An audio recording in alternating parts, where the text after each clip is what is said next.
Hello, hello, guys. Thanks for joining for the journal making session tonight. Friday Night Live, we are going to make the fairy journals or continue making the fairy journals. I have 3 of them to make. We have ephemera to pull out of the finished ephemera boxes, and we'll kind of count and see how many pockets we have already, how many tags, etc. Then we'll go ahead and put those in the journal for whatever is made, whatever else needs made, we'll work on. I'm hoping to work on the journal topper tonight and finish those off.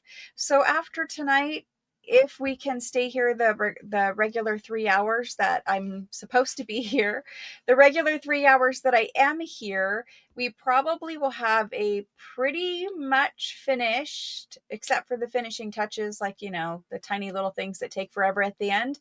We'll pretty much have a decorated, completed journal by the end of tonight. There really isn't a whole lot of other work to be done on these 3.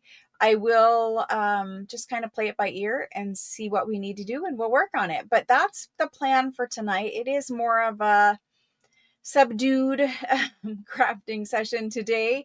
In all honesty, I have terrible headache. I've had terrible headache for a day now. I'm taking a new medication. So just briefly, taking a new medication. There's always adjustments. Took it yesterday, ended up within a few 2-3 hours of taking it needing to go to bed. And I went to bed around 6 or 7 p.m. So that's why I'm a little less whatever about today. We still have plenty of stuff to do, and we will get through what we can, and then we'll see where we're at the end. Okay, so it starts at 7 p.m. Eastern Standard Time, and we'll run, I'm hoping, for at least an hour and a half tonight. Like I said, we'll see how we go. All right, so for a bunch of finished ephemera, we can dig through my finished ephemera boxes, and then I do want to give an update for the June journal kits as well. So we'll wait for just a few more people to jump on before we give the update for the June journal kits. If you're new here, this is the first time that you've ever came to a free crafting class. What I do every Friday is I make junk journals. I walk you through the steps from constructing a cover or making a cover, decorating a cover, all the way through like assembling a signature, what pages to pull, the order to put the signature pages in, how many pages. Then we move on and we do ephemera. We can make masterboards and decorate the cut up masterboard pieces as pockets, tags, etc. We make all of the ephemera, and then at the last part, which the last section for this series is next Friday, and the last part is really just finishing touches. Because we have a lot, what seems right now pretty much done with these 3 journals.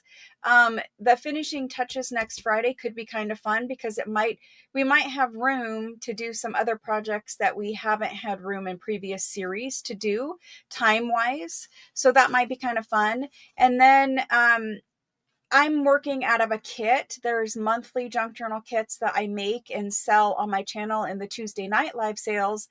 You don't have to have the junk journal kit. You don't have to purchase anything from me to come to the classes. They're free. Basically, I'm just kind of spreading my love for making junk journals out there, and whoever wants to participate with whatever supplies they have and they want to use, they're welcome to do that. So everyone is welcome here. You don't have to be participating in anything else I do. You can just pop in for the Friday Night Craft with Me classes.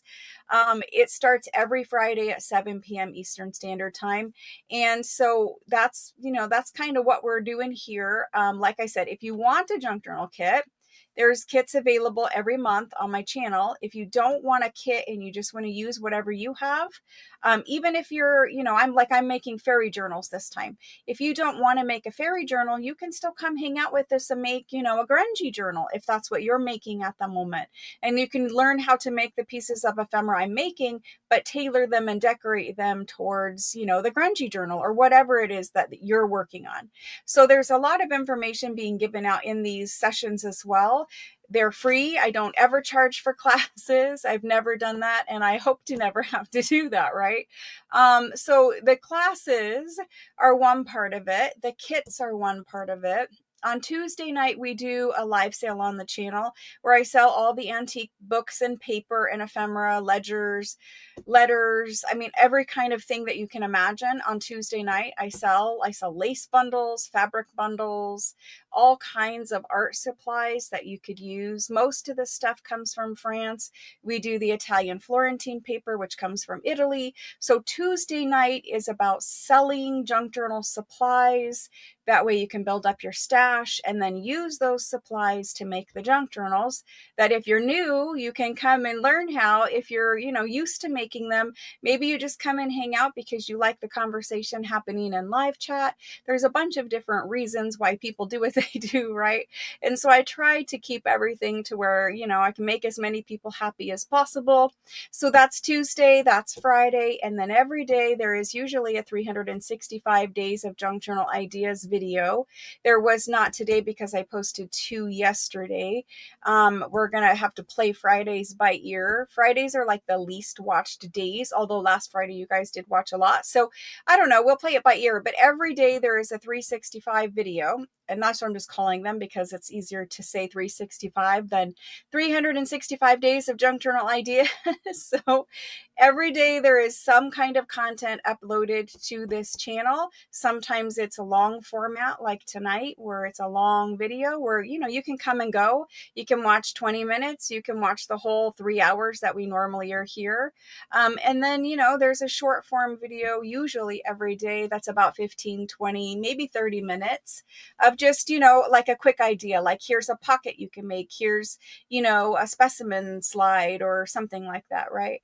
So there's a whole bunch of stuff that happens here and it's pretty fun. We have a great group of women and gentlemen, ladies and gentlemen, who come and they craft and they, hang out with us. And so it's a lot of, friendship and camaraderie that word. Camaraderie. A lot of that happens here too, and so that's really nice to see. And then if YouTube and all the videos and stuff isn't enough for you, there is a Facebook group called Junk Journal Makers. That's my Facebook group. It's open to all junk journal makers, paper crafters in general. Slow stitchers are in there, just a bunch of different things. There's some card makers in there as well.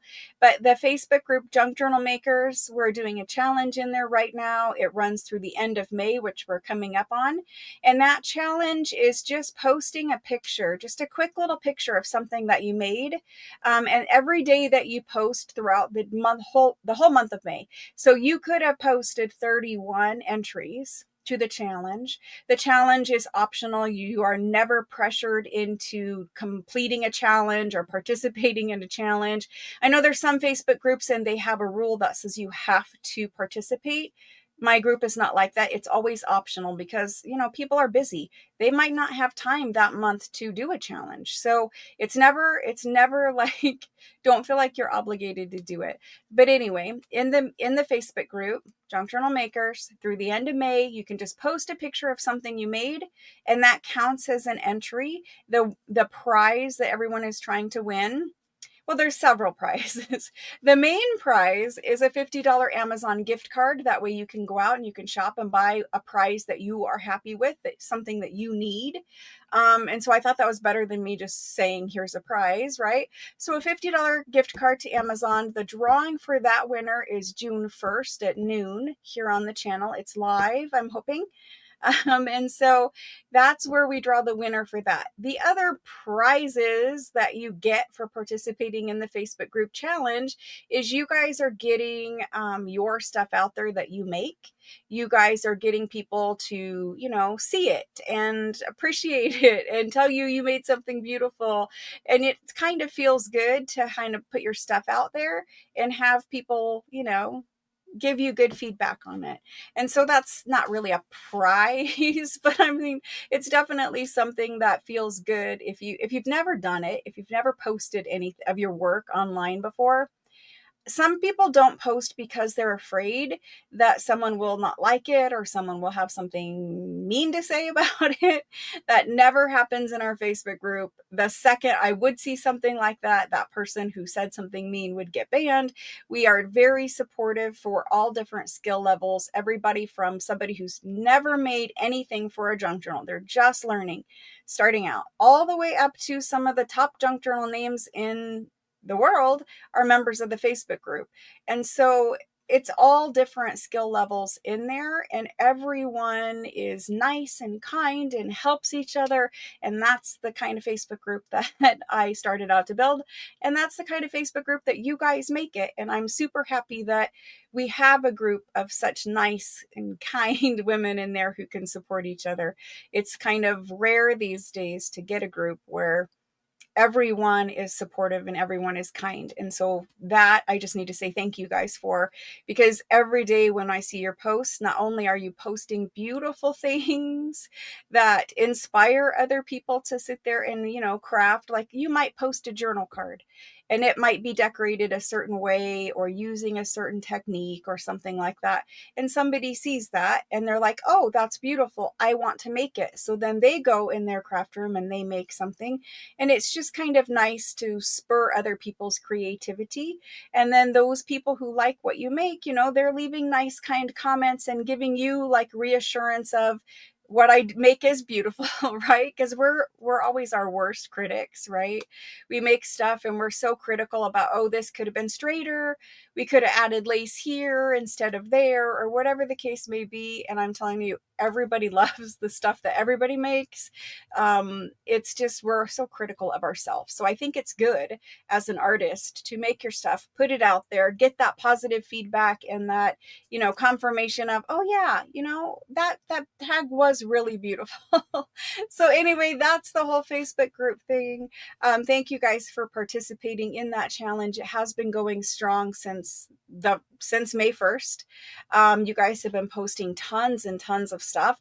So even if you're not interested in participating in the challenge and you just want to scroll through a million pictures of beautiful junk journal ideas, things that you can sit down and make, go to the Facebook group. It's called Junk Journal Makers. I'll link it for you guys in the chat box too.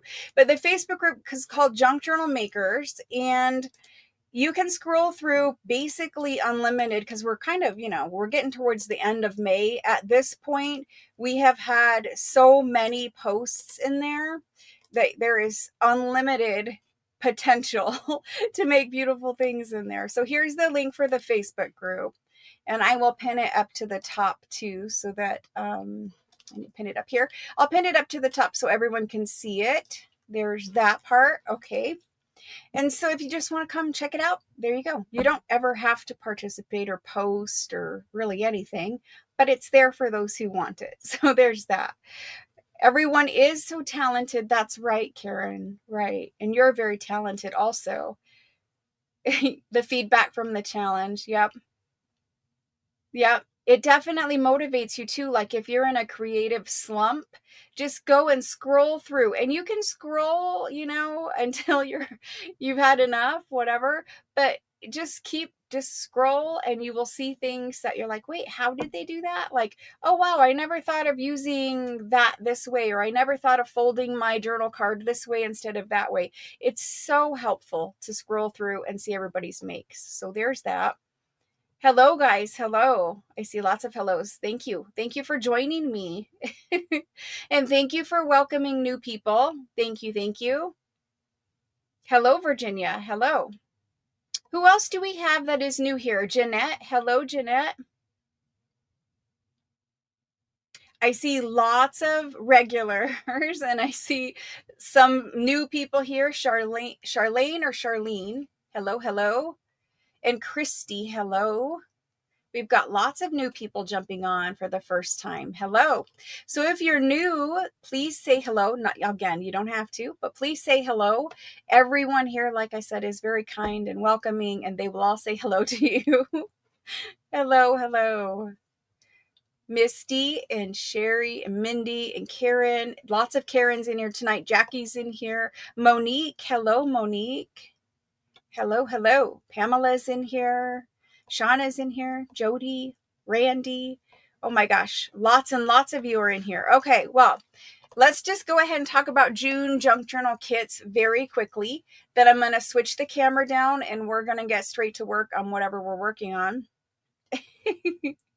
Lots of people from Canada in our group too. Canada, there's a couple dozen at least that I know of in our Facebook group from Canada. And Jana, hello. And Claudia. Okay, so junk journal kits for June. I'm not going to do any junk journal kits for June at all. So normally we would have a junk journal kit that would come out around May 15th and we would sell it and ship it and do all that so that you guys have a junk journal kit to build a journal throughout the month of June. I have about 12 to 16 unfinished journals sitting in front of me. And I'm going to take the month of June and I'm going to work on all those unfinished journals. So I will still be here on Fridays and I will still be doing craft with me's. That's the plan. We'll play it by ear, but that's the plan. And I will be working on unfinished journals. So like the blue journals, remember the French blue lady journals? Those need finished up. I've got some quilt journals from a previous series of quilt cover journals that need finished. I've got bee journals that need finished. I've got these journals we're working on that need finished. And I think there's even another series of journals, maybe not, but I know that I have a whole big bunch of unfinished projects and I really need to finish them, get those journals sold before I begin a new project. It's just, they're all over the place. Plus, I would like to take some time to clean my craft room, to clean my desk, to organize my scraps. So June for me is kind of like a crafty reset. We will have a junk journal kit. So when I say we're not going to make a journal for the month of June, that means there wasn't a kit made in the middle of May and sold and shipped for the month of June. We will have a new junk journal kit the middle of June that will be sold the middle of June and shipped and arrived to you before August 1st so that we can start that junk journal kit for July 1st. I skipped a whole month. I will sell it middle of June and we will make this next kit the whole month of July. I have an idea of what I want to do with it, but before I put that information out there, I want to solidify, I need to procure enough supplies to meet everyone's demand. And as you guys know, you guys really like the kits. And so I want to make sure whatever kit I make that we can make for the July kit, I have enough of. So before I announce a theme, I want to secure those and make sure we're good. So anyway, we will make a whole new journal series for the month of July. You don't have to buy a kit, like I said, but for those who want them and are on subscription plans for them, we're going to do that in July. I also hope to open up subscriptions for people who want to be on the subscription plan when I sell the new kit, middle of June. There is a plan in place to open up. There's not unlimited subscription spots, but I can open up a few more. At least that is my hope. So I know you guys keep asking about subscriptions because many of you joined after the initial offering of subscriptions. So the plan is right now, I know there will be some subscription spots available the middle of June for the July kit going through the rest of the year. The people that are on the subscription plan, you do not have to worry about not getting a kit. If you are on a subscription plan, you're guaranteed to get a kit. The people who aren't on the subscription plan and just want to purchase a kit here or there, or maybe they only want one kit, or maybe they want the July kit, but not the August kit, those people are the people who have to come to the live sale where the kit is being sold and have to claim live. This month with the May junk journal kit, the fairy journal kit, I had extras because I went back and made more. I bought a whole new quilt to use. Like I really tried hard to meet the demand for July. In fact, I believe there are 4 kits that still have not been paid for. So if you want a May journal kit for the fairy journals. I believe there are 4 that are available. If you guys want those, hang on, don't put it in if you want one. I will actually type this in and offer them officially. But anyway, so that's the only kits I have left. I have no blue French lady kits left. We will be doing the pink version of the blue French lady one in the near future. So there is a pink version coming that is similar but not the same to the blue one. The botanical one, I don't have any botanical journal kits from April left. So no March, no April. 4 kits remain for May. And then for June, we will not have a new kit we make in the month of June. We'll all finish up, WIPs, works in progress. And then middle of June, I will sell the new kit and we will work on that kit for July. Going forward, after that, we should have a kit on schedule all of the time. I have been able to get some things in place behind the scenes to make that kit process, building a kit, making a kit for such a large number of people. I have done some work behind the scenes to make that easier. So we should be good with that. There will be further updates when I sell the June kit, as far as just, touching base again on how billing will work. When I say subscription, you are never charged automatically. You'll just be invoiced when the kit is available. So if you're on a subscription, you're never going to be charged. You're just going to be invoiced automatically. And then from there, you choose to pay your invoice or you choose not to pay your invoice. But I would never charge somebody without us talking about it, right? So anyway, that's subscriptions.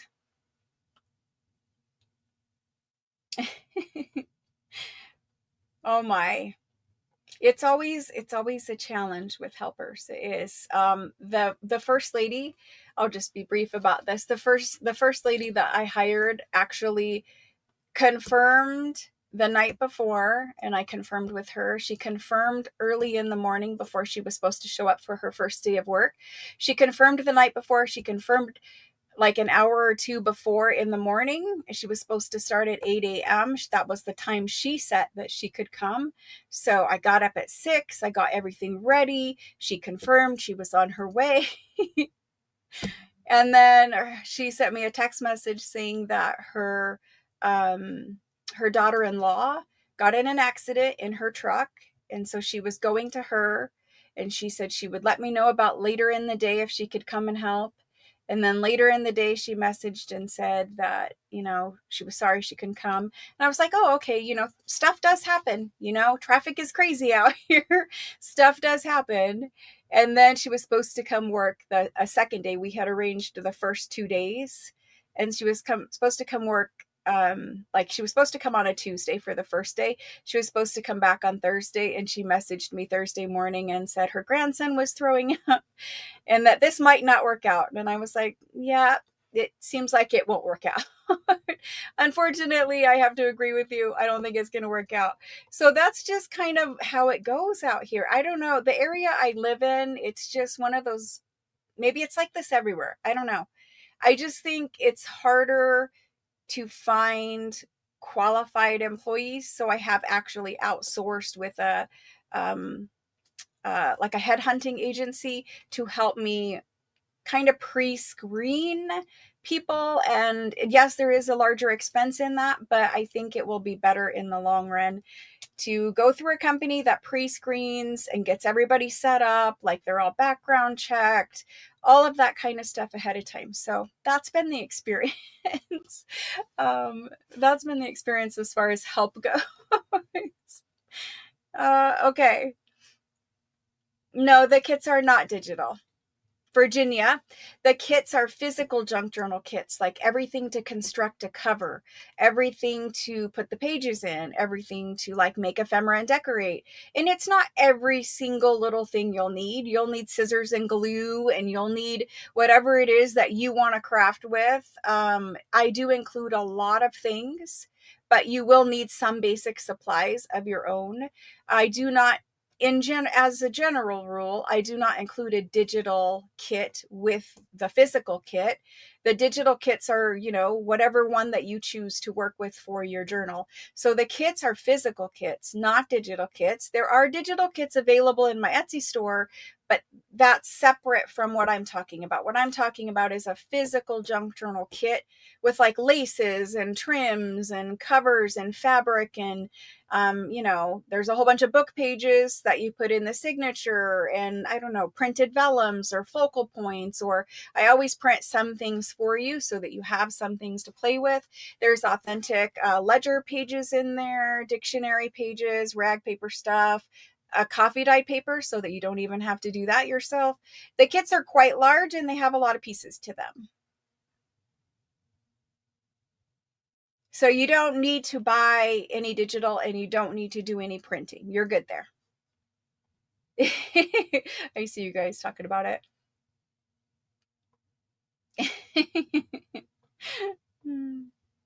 It is what it is, right? So it's all good.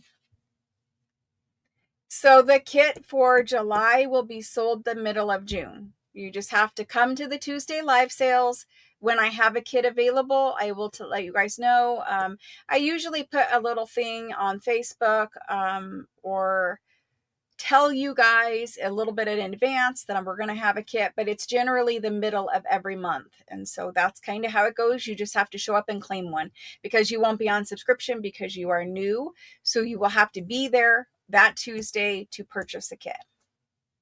And kits usually sell out very quickly. So it's not like if you miss it, more than likely you will miss it because they do sell out very quickly. Even though I make 1 million of them, they just sell out quickly. I try to make enough to have extras, but like this month we did, but previous months have all sold out within the same month we were building it.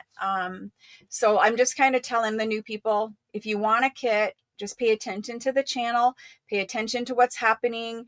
Come to the Tuesday live sales. If I have a kit, I will let you know and we will sell it during that sale. Alrighty, let's go ahead and get started with this. Yes, on the specific Tuesday. It's usually only offered once.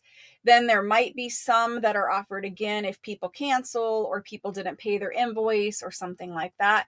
In the beginning, it really was just the one time, but I keep trying to make more so that less people are disappointed because that's kind of, I don't want people disappointed. I don't want people to stress about it. That's why I'm going to open up subscriptions again so that less people have to stress about it.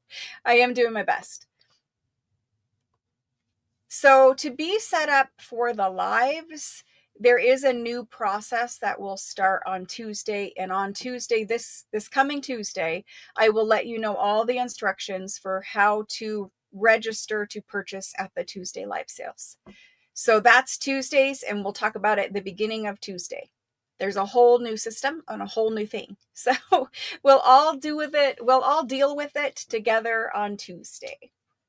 I haven't announced what it's going to be because I want to procure enough supplies for everyone first. Because if I can't get enough supplies of what I want to do, then I have to go to my backup plan, which I already have enough supplies for, but I want a specific thing for July. So that's what I'm trying to work on. I just need to purchase enough stuff first. And then I'll be like, okay, I have enough. We can announce it. So very soon, I'll tell you. Very soon. I try to keep them like seasonal, like, I don't want to do something where we're making a Christmas kit in July, even though I did toy around with the idea, because I think that would be great to make a Christmas journal in July because then it's done, right? But we're not going to do Christmas right now. We will do Christmas as it gets closer to Christmas. Like I did spring kits in spring. I try to keep things where it's something that we're all interested in. I try not to go off into some little tangent of a very specific, unique idea that only I care about. I try to keep the journals things that people will actually want to make, right? And I try to keep them seasonally appropriate. I don't make them like, I don't know, I don't make them weird, I guess is the point of that. Hello, Kendall. Okay, so let's go ahead and flip the camera down. We'll talk about the journal, where it sits right now, like what point I'm at.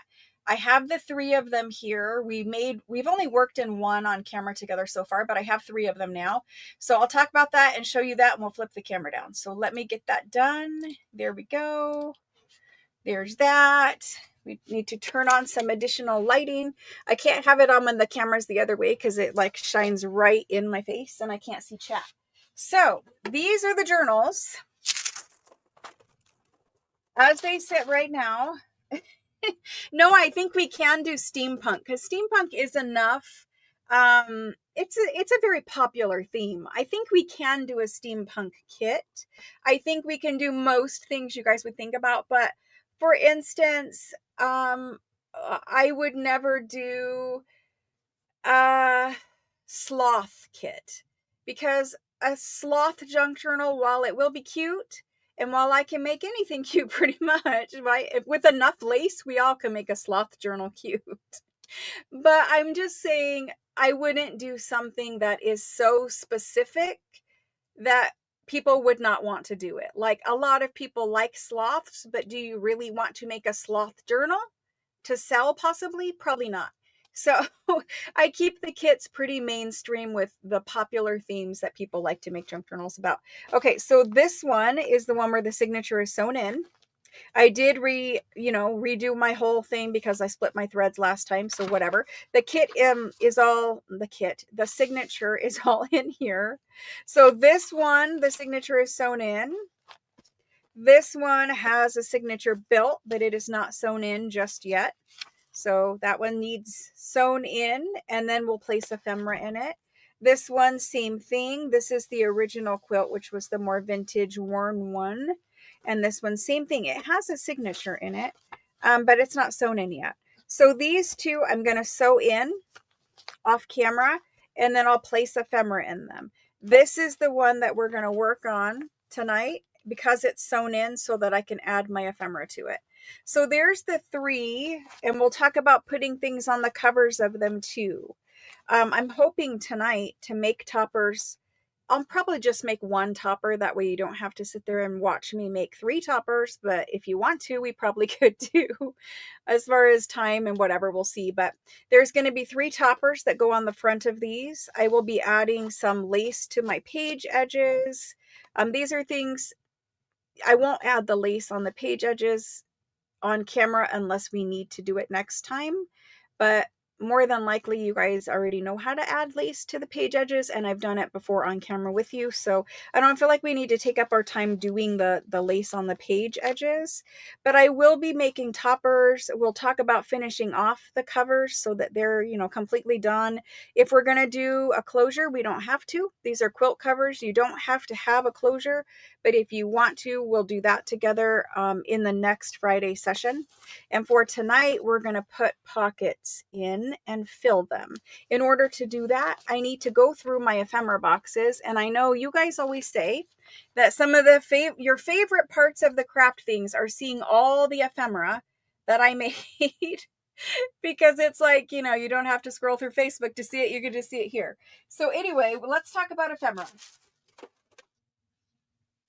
I have this bucket of ephemera, but truthfully, most of this stuff in the back is for the botanical journals I need to finish, and that was last month's kit. There is some stuff right here, though, that I want to see about putting in these journals.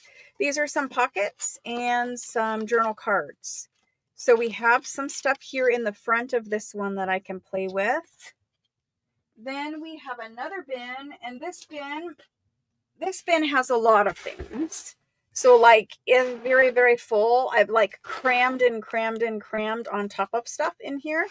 So this one has everything for blue journal in the back. These are the ephemera pieces for the blue journals, which is why I need a whole month to finish my journals.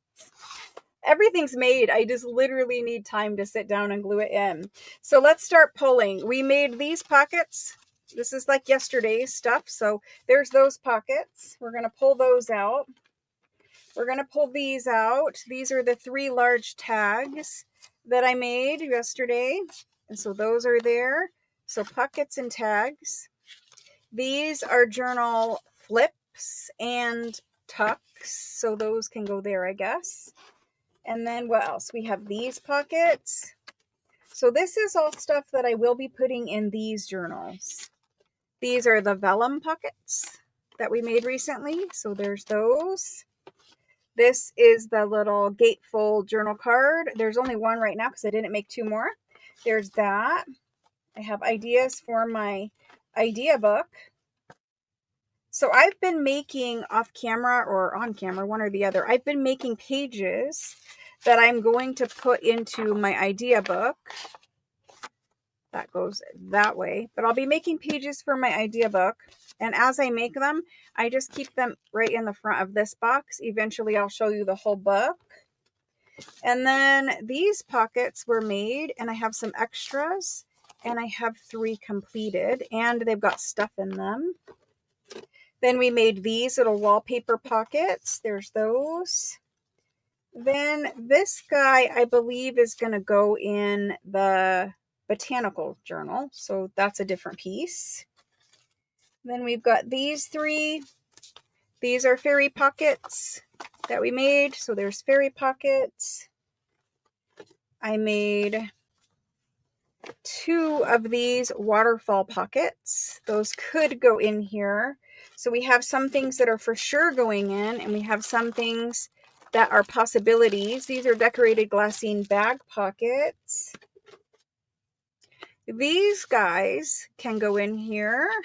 So they might go over here, just so I don't get my pile to fall over. This is cut up masterboard. These are finished journal cards and pieces and unfinished, like they were from a masterboard. And so some of the pieces are decorated. Some still need some stuff glued on them, like these guys here. And then some back here need decorations, or they're just blanks that we could use. So that stuff is nice to have, like your cut up masterboard pieces, because if you find a pocket that you don't have anything for, you at least have most of the work already done. You just literally throw a focal point on it and it's good. So there's that. That goes inside of pockets. I made these 2, and they were meant to go in this journal, but I did not put the pages in. So if I want to add these, I will need to put a hinge in to add another page. They could go in. They don't have to. They could go in idea books. That's fine too. I could keep them for a future journal. It doesn't really matter. We talked about this this is just from a video. We talked about using your old punches to make ephemera and stuff. So that's there. I could decorate up some of the belly bands or the tags or whatever. So there's that. This is one that I did do for this journal. However, I put it on a coffee dyed paper. So again, I would need to hinge this to add this page in. I could take this off and reuse it, but there's that. These are decorated pockets, and they are all stuffed. So there's those. Those could go in here. Then I've got some tiny little tag things. These could go in here. They could be page tabs. I could put paper clips on the back of them and make them paper clips. So those could go in. I'm just going through the box, and whatever's in here is in here. I've got this beautiful journal card or tag. This one too. Those could go in. And let's see what else we have. Oh, I have a big bunch of blanks. This whole pile is blanks. So this is stuff that you could easily turn into finished pieces, but it's just ready to go, right? It's got the backing on it. It's on coffee dyed cardstock. It's ready to go. So it looks like I have quite a bit of things that we could decorate up in a short little minute here to be done. Let's see, what is this? Oh, this was an idea too. So you glue this on one page, and it's a tuck. And then there's journaling space that opens out from it, and it had 3 little pockets in it. And this was the flip out side. So this is a whole idea in itself. I've got this guy, which could go in this journal. I've got this journal card. It's an open up kind of a pockety journal card that could go in here. And then I've got a bunch of clusters There's more clusters somewhere else too, but there's a bunch of clusters we could use. Let's see what else is in this little basket. I've got a whole bunch of things like that. I've got these guys here. Here's another journal card. Here's a cute little tag. I've got a big bunch of things that could go in here. And then I'm into the blue stuff. So back here in this part of the basket is mostly stuff for those blue journals. So I'm going to leave that. And I will put my idea book and unfinished things in the front. And we're going to look in another bin. So we need to pull these. Let's see. Let's see what I'm pulling here. We need to look at this pile and see if we need little journal cards to like fill a little pocket or tuck or something. There's all of these. So those are all maybes. These, I think for sure I want some of these. Like this pink one, I love all of these, really. Like this purple one is beautiful. The gold is beautiful. What one am I going to use? Or I guess I need 3. I need to pull 3 from this section. Need to pull 3. And these could be floating because they have lovely Florentine paper. I think they're made out of Florentine or something. I don't remember exactly what I did for these. But anyway, those are here and we definitely need to use 3 of those. So this section is possibilities. Possibilities. I have these. These could go in botanical journal or they could go in these journals. They're pockets and tag sets and 2 regular pockets. So this is all possibilities, or it could go in botanical journal, those little Edith Holden ones. Okay, this box. Let me move these so I can show you this box of ephemera. This box has all kinds of different ephemera in it, and a lot of it is pink because I pretty much pulled out all the blue stuff for the blue journals, but a lot of this is pink or floral or whatever, and so we can pull a bunch of stuff from here. Let me move it and kind of let you guys, I don't know, see. This was an idea as well. So there's that.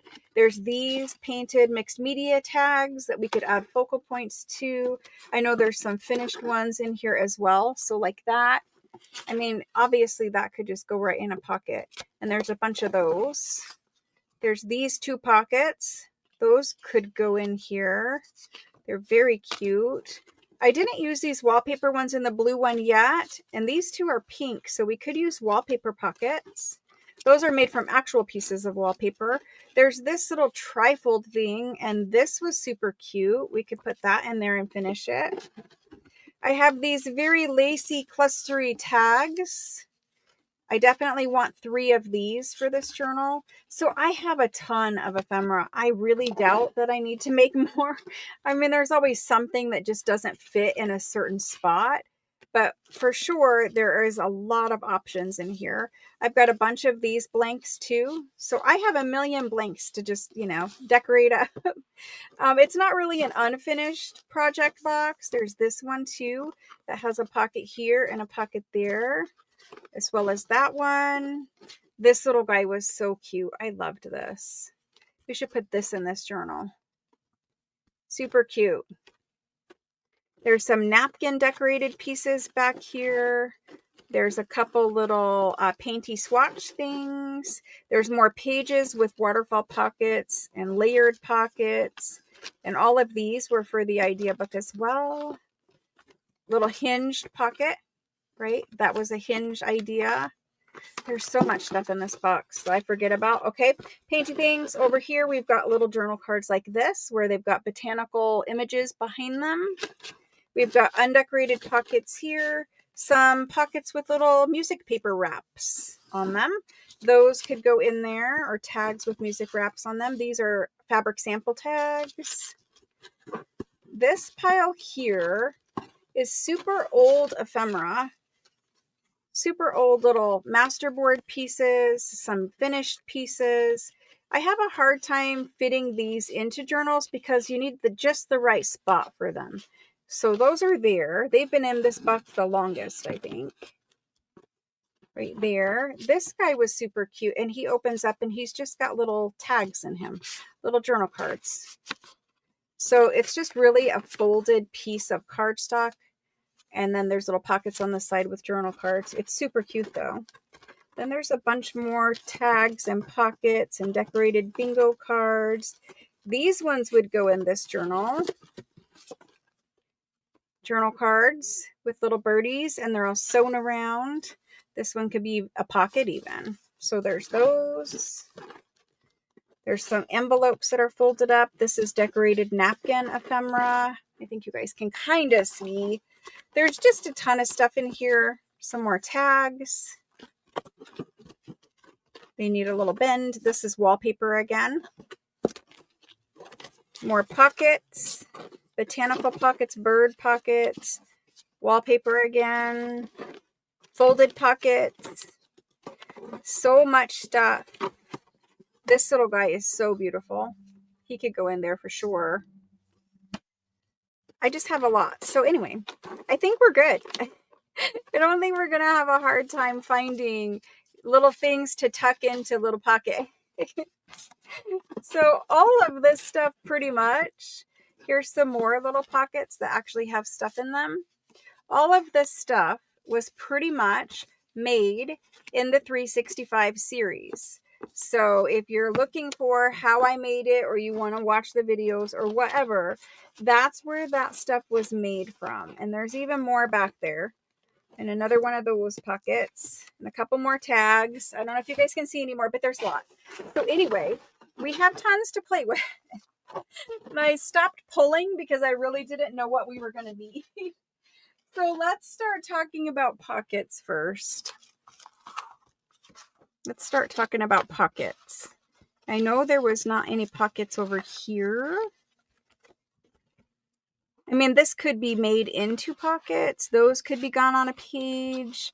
So this stuff for sure is not pockets.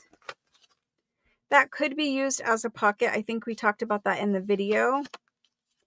If it could be, I'm going to leave it over there. These definitely go on the page.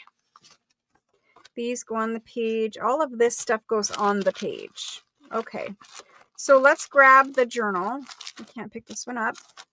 Let's grab the journal and talk about putting pockets where we're going to put pockets. Kate said, yes. It's not so much, well, there are chemicals, but coffee itself is not safe in an aerosol form.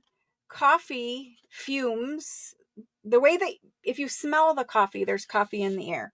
But if you're drying it with an artificial method, anything other than air drying, if you're putting it in an oven, when it drips down and burns, or even starts to burn on like a cookie sheet or whatever, those fumes are dangerous. If you don't believe me, you can look it up. The state of California has listed coffee as a carcinogen. It is a carcinogen, but the reason why California listed it as a carcinogen is because people were letting coffee burn in the bottom of coffee pots. Like, specifically if you went to like a Quick Trip or something and you got coffee, they burned coffee in an oven, in a toaster oven, with a hair dryer, wherever you're trying to dry your paper at. Those fumes are dangerous. And so I was just telling you guys not to do it artificially. You could certainly dry coffee dyed paper outside. That is my recommendation. If you don't want to do it outside, I would recommend only doing a couple sheets at a time indoors, and preferably with a fan on and your window open so that you get good ventilation. Okay, so I'm going to put these in a box so we have more desk space. Now get a sip of water.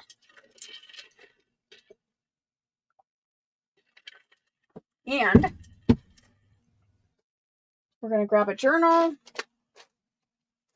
The one that's sewn in, that one. And we're going to talk about where to place pockets. And I'm going to set these journals up there.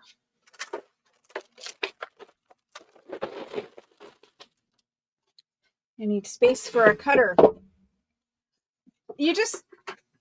So when they roast coffee, like, so they have to roast the beans to make coffee, right? I mean, that's the way most people do it. So to roast the coffee beans, the factories and stuff that are roasting coffee beans, even small, like at home kind of coffee places. I don't mean at home, like family owned coffee places that roast their own beans.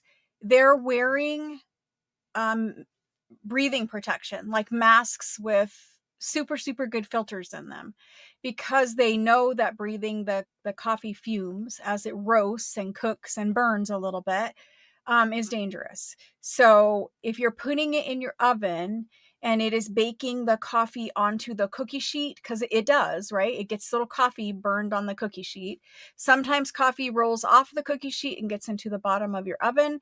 Not only does it make a mess in your oven, but the burned fumes, like if you've ever smelled burned coffee, you know what it smells like, and it smells like the bottom of an ashtray or worse. It's terrible. But breathing those fumes has been proven to cause cancer. So you do what you want to do with it. You can believe me, not believe me. You can look it up. You can do whatever you want. I just recommend you guys do it outside. Okay, that's that again. I don't know about tea because I stopped putting things in the oven. So I don't know about tea, but I would imagine it might have the same kind of a thing. So you'll have to look up tea. All I know about is coffee. I have never actually like mass dyed tea paper. I was always the coffee dyeing paper lady. So I didn't really do tea because I can achieve the tea look with coffee and it is easier. So I just never used actual tea. You can look it up and find out whether it is has, the same effects or not. Okay. So we're going to work in here.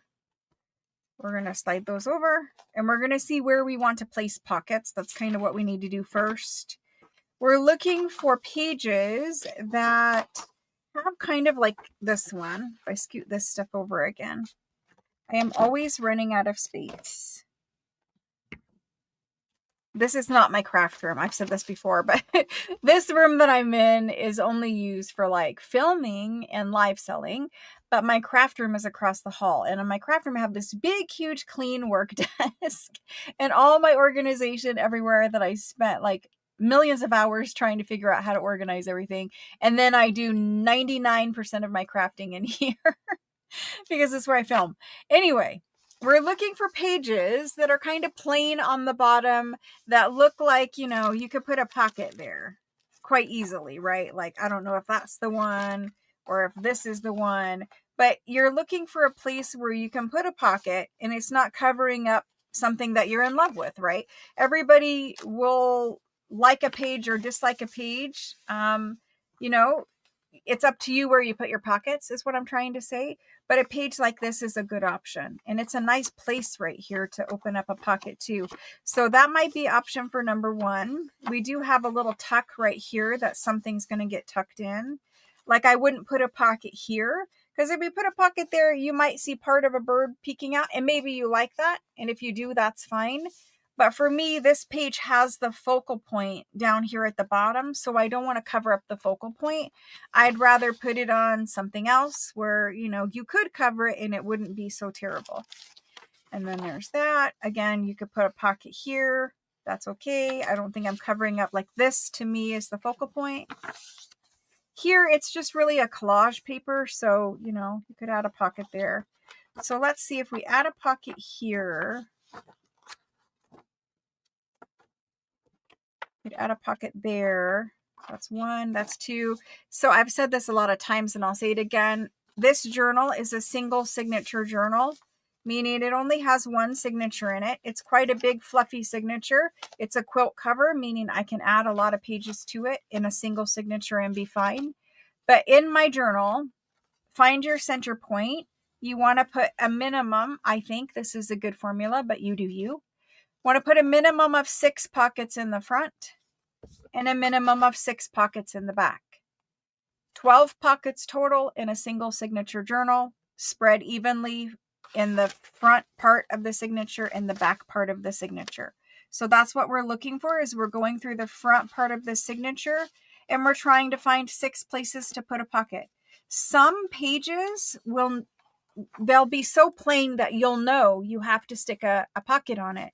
Like we do have a botanical page in here somewhere, and that one has an ugly back. So when you use, like they're right here, when you use a botanical book page, this one right here came out of a book. This one with the images on it came out of a book. And so on the back of it, it has just plain text. It's not really ugly, but it's not as decorated as I would like it to be. So I need a pocket to cover this whole page. For me to be happy, I want to cover it up. So here is a good place for us to look at something like this that is a full page. I think these were made to be floating pockets. So you could just paper clip this in here. It's not bad right there. It's a whole big bunch of roses, but you know, it looks nice. That's just one option from our pile. You could put one of these back there. Like, let's see, do we have anything with pink in it? But I don't see a pink option. I have a purple. You could do one of these glassine bags and it pretty much covers up that text. You can see a hint of it. I don't mind the hint of it. I just wouldn't want to leave a big blank page like that. So I could do a glassine bag there. You know, if I liked that there, I could do it. But I'm looking for something that covers up the whole spot for the most part. Like these, I think would leave a little bit too much. You could, but I don't really love those there. Let's see, what else do I have that covers up a whole page? I don't really have anything else that covers up a whole page, and I wouldn't want something that hinged here and covered up part of that. So we might have to make something, or I'll look in my ephemera box and find something. But anyway, one pocket is going here. A good way to do this, like if you're new and you're really like struggling of where to place things, is to put little sticky notes where you plan to put a pocket. So my advice is to look through your journal before you start just gluing pockets and plan it out so that that way everything flows nicely. So one pocket is going there. We said we could put one here. I think I want to put one here, but I don't have to. Maybe here is better. We'll see. We're going to have one there. Here's a good place for one because there really isn't a whole lot going on down here in this area. And I try not to put pockets on copy dyed paper. This is pink copy dyed paper. I would try not to put a pocket on here. That way somebody could use this for journaling space. Let's see. We probably need a pocket here. That's an option. That's an option. You could put one here. This is all pretty plain. You could put one there. Let's see what's on the other side of it. You do need to pay attention to what is on the other side because you don't want to put, in my opinion, you don't want to put a pocket on both sides of the page. The paper is, even if you used lightweight cardstock, you don't really want 2 pockets back to back. It's a whole bunch of stuff sticking on it, sliding stuff in and out. It's too much stress, in my opinion, for one page. So pick one side. That's why you got to look at the other one. I think we should put a pocket here. I mean, I think it's beautiful. I think we should put a pocket there. In fact, I really like that one there. I also really like this one. Like, look at the way that looks. So maybe we just do it and sit it there. And I always place them before I glue them because, again, I might move them around. I don't like to just start gluing because I don't know what I want. I would like to space these out. So while I could stick one here, I did want to cover this up because it wasn't my favorite. Let's see what we have. Let's see what we have to cover that. And I know I have a bunch more stuff, but we could do kind of like that there. And that kind of covers up most of that, but you can still see these flowers out here. And then it flips down for writing space. Let's see what other one we have. We have one that's very pink. And I have one that has a little bit more color. I think this blends in too much on that page. So I think we would use this one. If we're going to stick it there, we'll have to see. And I don't stick anything on vellum. Vellum is just there for show. This, I don't want to put a pocket here because the vellum will be over top of it. So I don't want to put one there. And then in here, my plan is to use, either I'll put a pocket here or I'll clip in ephemera off to the side so that they can remove it. So right now I have one pocket there, 2 pockets. We're going to add one to wherever that thing is for 3. And we have these pages here. So I want a Florentine paper pocket with vellum somewhere. This one, it goes nice because it is so busy and crazy right there. And it could go here, but we already have this Florentine little envelope flap. So I'm leaning towards putting that there. There's that one. There's this one. I don't like that one as much. There's this one. Again, I don't like it as much. So I think we'll probably go there. So really we should put one here.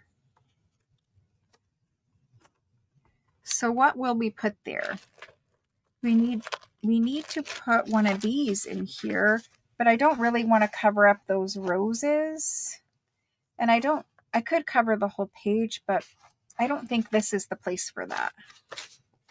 Again, I could put this here, but I don't think that's the place for that either. So let's save those for the back half of the journal.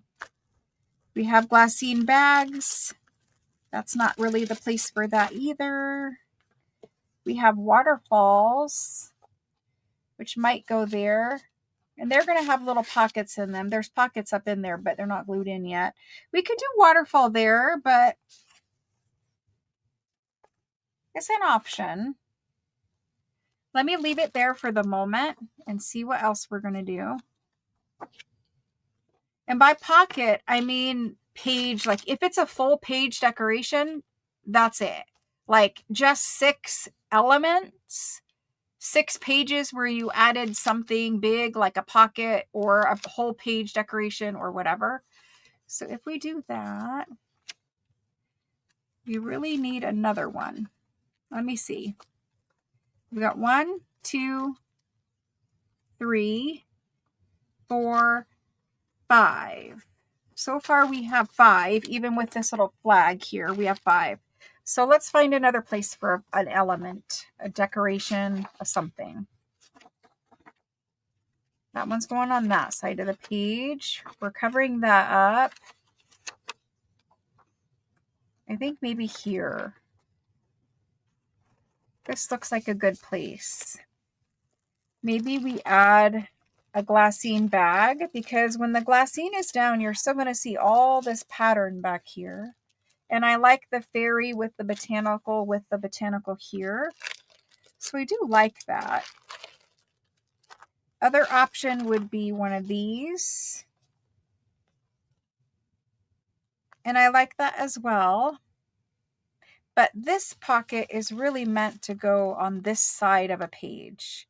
Because of the way the pocket opens, like I could put it here, but it's really meant to go on the right side of a journal page. So let's see what else we have. And there's this. And that's beautiful, but I really like the glassine pocket better. So I'm going to do that there. So we have our 6 things in the front. Let's see about this back half of this journal. I've got some unruly paper there. So the back half of the journal starts, can't find my center section. Starts right here. Okay. So things that we already used, like we already used these, but I have 2 more for the other journals. We already used this, but I have 2 more. We already used these, but I have 2 more. So those I can take away. We already used one of these, so there's the other one of that. This is what I'm left with. that needs to find a home, and we already put one of these in. So there's that pile dealt with. And I have a bunch of other pocket things too that are made. So we might reevaluate this one more time. In fact, did I not make, usually I have masterboard pockets made. So these are journal cards. There's another journal card. These are little tags, and I need to glue the stuff to these tags. That's why this stuff is here. These are journal cards. Journal cards. Okay. There's tags. Did I not make any pockets? These are pockets. Okay. So these are pockets. They're not finished, but they're pockets. And I have a bunch of masterboard to make other pockets. This little lady goes there. There's that one and that one. So we have so much ephemera. My gosh. I made way too much. But anyway, it's stuff I can use in any journal. Okay. Well, that helps. Perhaps we'll decorate or finish all of this pile. But it all goes inside of a pocket. So that leaves me these two. And I have more, but let's see what we can do here. This is a good spot for a pocket, really. So that's a good option. In general, I don't put pockets on these either. I'm not opposed to it, but in general, I just don't do it.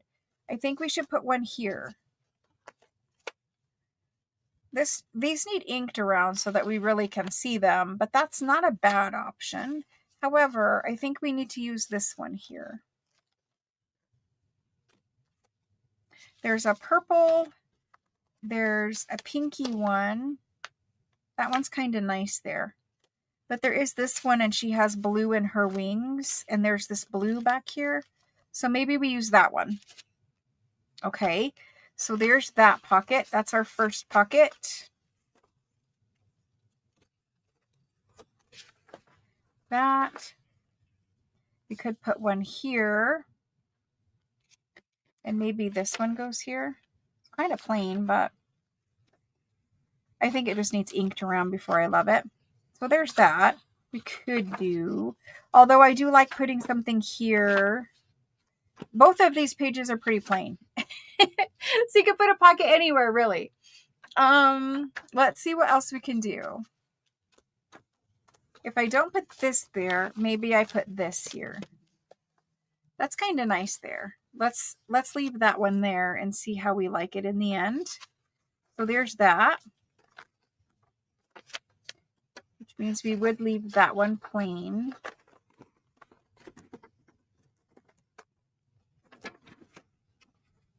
And I try not to cover up the authentic documents either. I'm not opposed to folding them in and making a little tuck or something, but I try not to glue something on this because I sell my journals, and the person who buys this journal may have a different plan for this authentic document. They might not want a pocket glued on it. So I try to avoid gluing them there. And then there's this page. And that one. I love this journal. It is so, if I do say so myself, so pretty and floral and just beautiful. We're definitely putting a pocket here. In fact, I think I might want this one here. Maybe it's too much same. All right, go back there. Let's see. We've got this thing, which is a tuck and a pocket, or a flip and a pocket. What about this here? So this guy worked, and we have 3 of them to play with. Maybe this is a better color option. This goes on here, and it is a tuck. It covers up most of the prettiness on this page, though, and then it flips out here, which I also do not like. So let's not do that there. And I've already used those 2. So that means we might need a pocket for this guy. Because I have one, but I don't really love that one. Let's look in the other ephemera box for a pocket for that guy. But I will put a sticky note there. And actually, we have to have a pocket. We don't have to, but we're supposed to have a pocket here. So I'm going to tag this, and we'll come back to it. You might be able to do this here though. Yes. Never mind. Because this, see this white area right here? This white area could be journaled on. You could just clip this on with a paper clip, but it does impact the flip outness. But anyway, put this here. It's got some blue. This has got some blue. That's okay. We're going to glue this down as a tuck, so it's a pocket.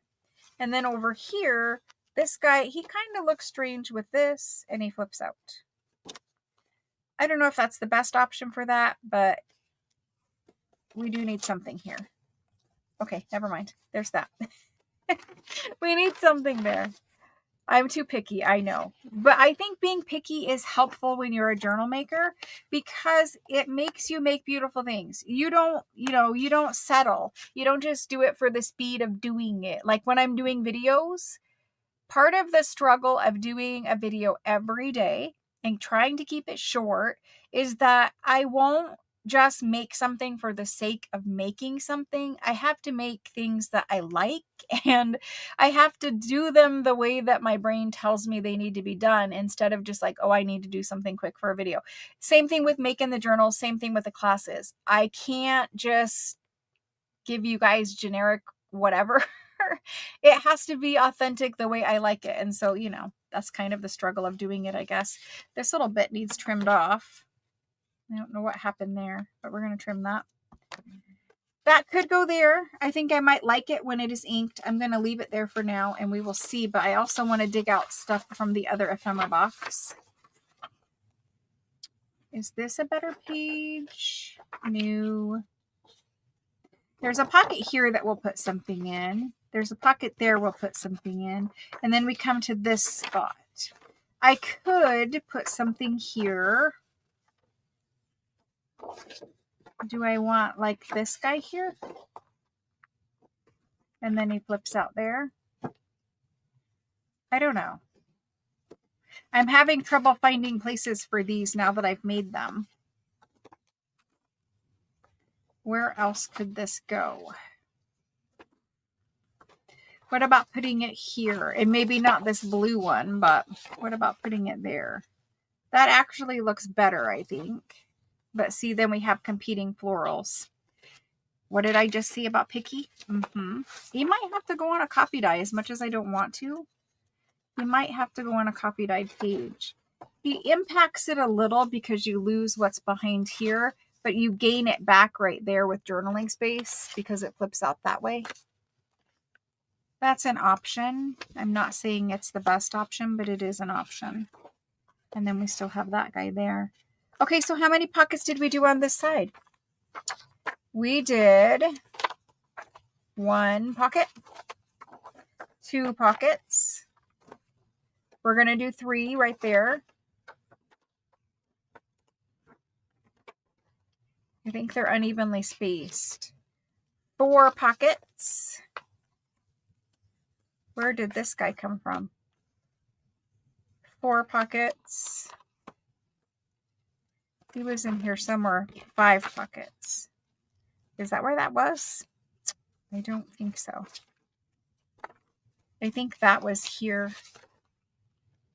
But I actually like this better. So we're going to do it this way. Happy accident. He's on the wrong side again, though. That's why we did it this way. I'm thinking. I think we're supposed to do it like this. Anyway, I think we have 6 back here, guys. After all that fussing. Let me look in the ephemera box real quick and see if there's anything else that I really want to put in here. I love making journals and they just make me happy, and I hope that they make you guys happy too. Okay, let's take a look here. I for sure wanted one of these in this journal. So one of these places where I'm struggling, and it's okay if you put more. It's okay if you add an additional element. We'll have 2 on that page though. But that is pretty there. So is that because it has this light green back here? And we have Florentine there. That might be the one for that page.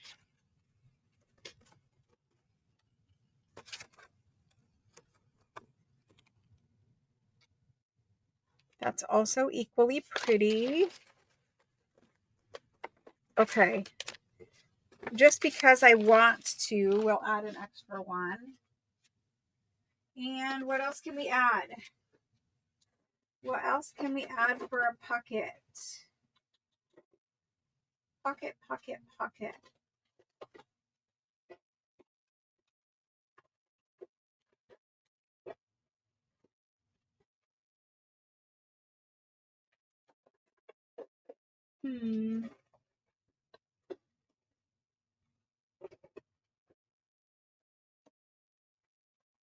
There's these.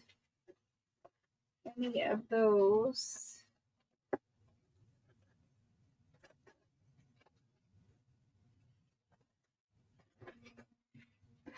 Let me look really quickly. Quickly. Man, we have a lot of ephemera. I know I keep saying it, but there's a lot of ephemera, guys. Goodness. There's also these two. Okay.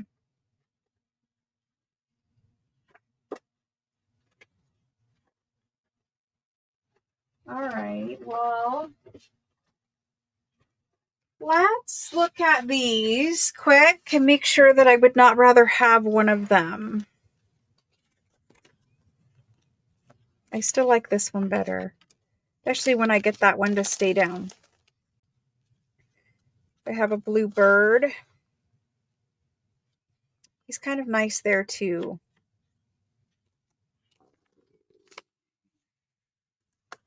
I have so many of these that I am trying to use them. Plus he could float and he could just clip in right there. You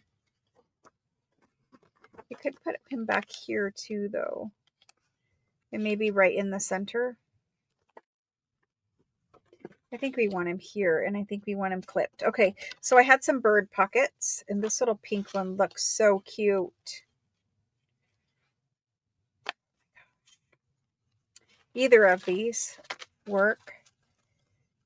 I have pansies, roses. Can you guys see? You can't see. Pansies, roses, birds. That one, and then these. These were made from an envelope in a 365 video. The colors look nice because we've got this whole pink situation going on. Again, I think he is supposed to go on this side of the page though. So let's see about putting one of these there. I will do a recount and make sure I have enough in here. And I don't count pockets that are, like, I don't count this as a pocket. When I say 12, I don't count this kind of pocket. And I also don't count this kind of a pocket. I don't count any of the little tucks or anything where we fold it over like this. That's not a pocket or a page element. It has to be something like I handmade a pocket. Let's look at this right here. Much better. Much better. Yay. Okay, that works. So anyway, we have two. I'm glad I pulled that one out. It looks better with the color, right? And it has gold Florentine paper on it. There's little gold Florentine paper. Okay, so that's there. That's two. 3. That I'll find something for. I think we can move something to cover that. 3. We're going to add 4 here. This would be 5. This would be 6. However, I think this, where's my little flag? It fell off.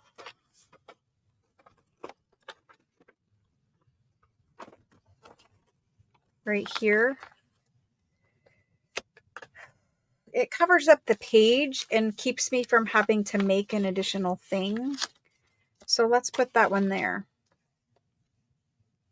Let's do it. So we'll just add that one right there. Okay, well, maybe we put this little birdie right here. What do you guys think? The blue and the blue? Let's put the birdie there. All right, we're good. We have them all. I'm pretty happy with them. This one was the one I was kind of questioning.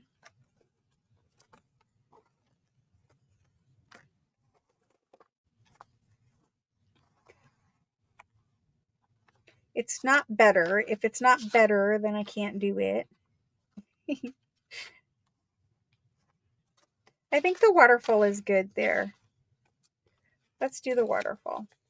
It's interesting. Right from the start on the first page, we have a waterfall. So that's nice. Okay, the only thing that we did not find something for is this guy right here.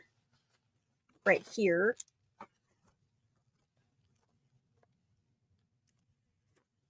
And I don't think that's my favorite. Nor is that. Okay, so I still need to find something that covers that page. Alrighty.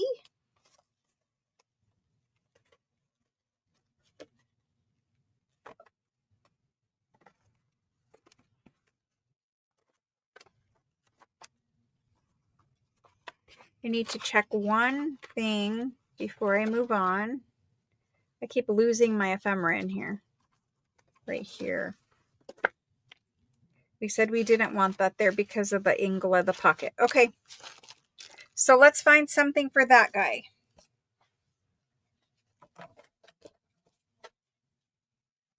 We have blue and pink over there. This guy, he opens up. He has all these little flippities. And then there's a pocket here, a tuck. This opens up to a pocket. There's pocket there. It might be too hard to get things in and out of these pockets if it's glued in right here. It could clip in and cover that page. If it's clipped in, I think it's okay. It's made to go over a page though. Yeah, it's made to go over a page.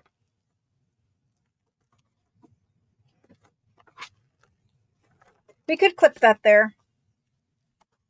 I'm not opposed to it, and it does work to cover everything up. The sticky note idea, yeah, it does help. Especially when you're making more than one journal. You kind of get confused as to what is where. Okay, so we also have this. So sometimes when you want to cover a page, the best idea is to literally glue another page on it. So we could take one of these. This is a page that I made, and it has this multi-pocket here. It's an idea for the journal. In the 365 series is when it was made. And I just made it onto a copy dyed piece of paper. And I was going to stick it in my idea journal, but I could take this page, this back page, and glue it right here. And then it would just flip out, and you would still have all this writing space in it. But it does have a little fairy here, and it does have a cute little tag that's already made for it. I think it looks good together. And that still makes this beautiful. And on this back part, you could glue it on as a pocket and then have a big pocket here. So when you glue this, so those of you that pre-make pages, a lot of us do. What I'm talking about is you just sit down and you make pages like this, and you don't know what journal you're going to put them in. You just make a big bucket of pre-decorated pages. Most people make them on copy dyed paper because copy dyed paper can go in every journal. But if you pre-make your pages, you can use this idea and cover that page like that by making it a pocket. So you're going to glue here, you're going to glue in the center, and you're going to glue here. So top and bottom and the center. And that will make you a pocket and a flip out. And we already have it decorated. So I'm kind of leaning towards that idea. Although I do like this, and we could still find someplace to put it. but I really like this idea. So I'm gonna probably do that. This was nice though. It just covered up all my botanical back here.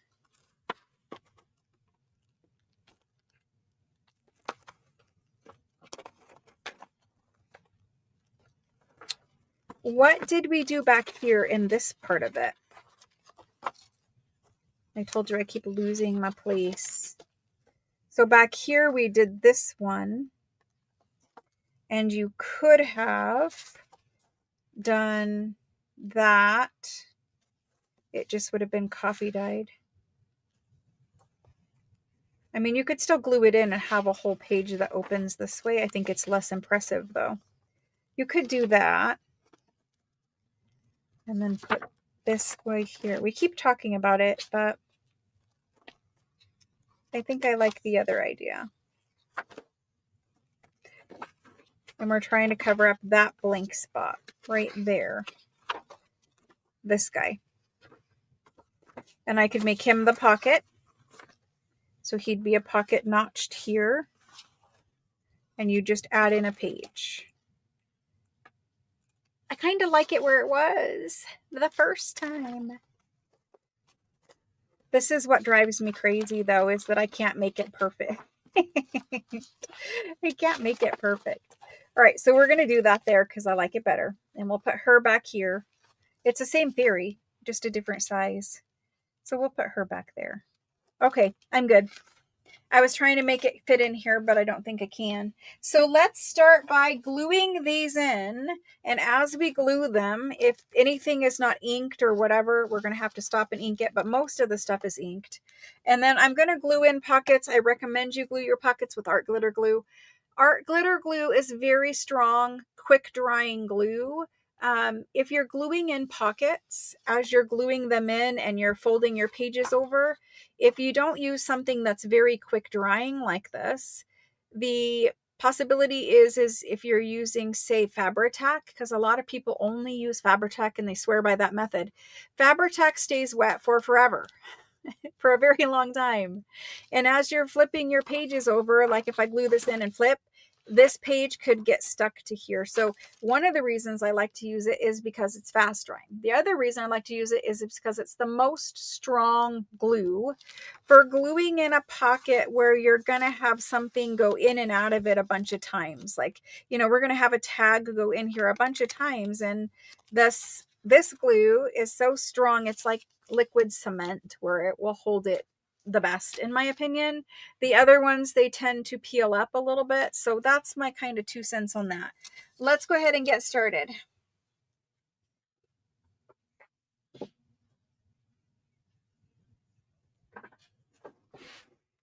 Oh yeah, you can speed me up or slow me down.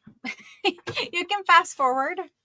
These videos, the other thing I didn't say earlier too is these videos, the classes, they're on my channel for forever. So if you want to watch like me make the blue French journal, those videos are there. You can watch me make the whole French blue journal. If you want to watch me make the whole botanical journal, you can watch it. There's a bunch of different ones that I've done already where you can see me make different journals.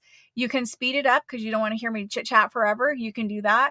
You can also slow it down, like those people watching the 365 videos. If you feel like I'm going too fast, like you're, you know, not able to keep up with the instructions, you can go to the little wheel on your YouTube screen. There's a little wheel or a gear. Click that. And one of the options is playback speed. You can slow me down so that you can pay more attention to the instructions, or you can speed me up. You can still hear my voice and hear all the words I'm saying with either option. Either one of them, I can sound like a chipmunk if I'm going like super speed, or I can be so slowed down that I sound like I'm maybe having a stroke or something. I don't mean to make fun of it, but my voice does change, but you still can hear the words. So that's what I'm trying to say about speeding me up and slowing me down. It's helpful. And lots of people do it. And it's never hurting my feelings if you guys fast forward through me chit-chatting.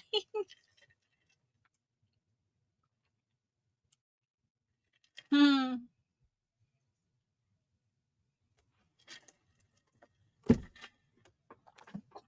I do sound like a chipmunk. So there's a little piece of paper right here. And I don't have, this is vellum. I don't have cutter bees in here to correct this. So we are going to attempt to correct it right there.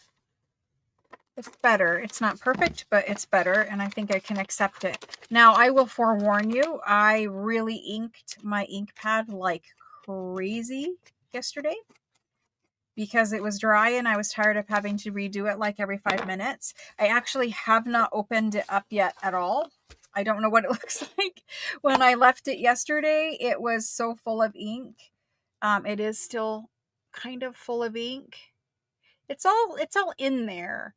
But the first time I re-ink, it's going to pick up all this stuff on the top. And I use Oxide and Vintage Photo. I don't use regular Vintage Photo because I think it is way too dark. It looks too dirty. I don't like it. You use whatever you like, but I only use Oxide because I think it is a much lighter, more natural color. Like I can take an antique page that has antique aging around the edge and match this to it perfectly. I also am a light inker. Some people are heavier, other people are light. I'm light and I don't ink everything because I don't like everything inked. You do you. There's not a right or a wrong way. There's not a right or a wrong color of ink. I'm just giving you my 2 cents on that too.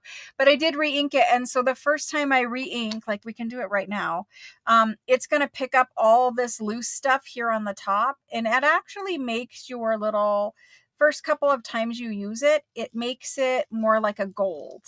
And so just be aware of that. When you're using Oxide, some of the Oxide pigment will sit up on the top and it kind of makes your paper, it will ink stuff a little bit gold. So it's not a brown necessarily. It's more of a gold honey color. On screen, it's just looking brown for you guys. But when you do this and you really over ink it, you should take a moment and kind of blend that in on your little dauber thing too. Just because you pick it all up right there. And most of what you're picking up, see, we are getting to some gold. It still looks brown to you guys, but to me it looks gold. In person, it looks gold. So I'm not ruining this per se, but I am definitely making it grungier by putting so much ink on the edge. But what I'm really working on doing is blending it into this guy here. And so you could just take this and kind of give it a nice blend. This is just scratch paper at this point, and I'm just blending that in. So that way, when I do start to ink over here, it's not super heavy, like we're good there. As soon as you start getting drag, you know this guy is good. You can use this wet technique. It's just really wet, and this is a light journal. So anyway, we're ready to go there. When I inked it yesterday, I was like, I need this to be inked. I am tired of having to do this like every other day. And it's because I craft probably more than most people do. You know, some people are crafting every single day, but I really do craft.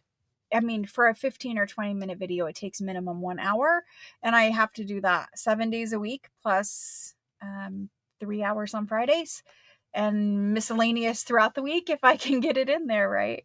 So anyway, that's that. We need to clean this anyway. Might as well just do it with this baby wipe before I throw it away. So let's glue in some pockets. We're going to have to ink them as we go, which was why I got the ink out and talked about that. Okay. And where is that guy? There's that. Let's go. So first pocket is here. It's this, and it actually needs a little tiny bit of work done to it before we begin.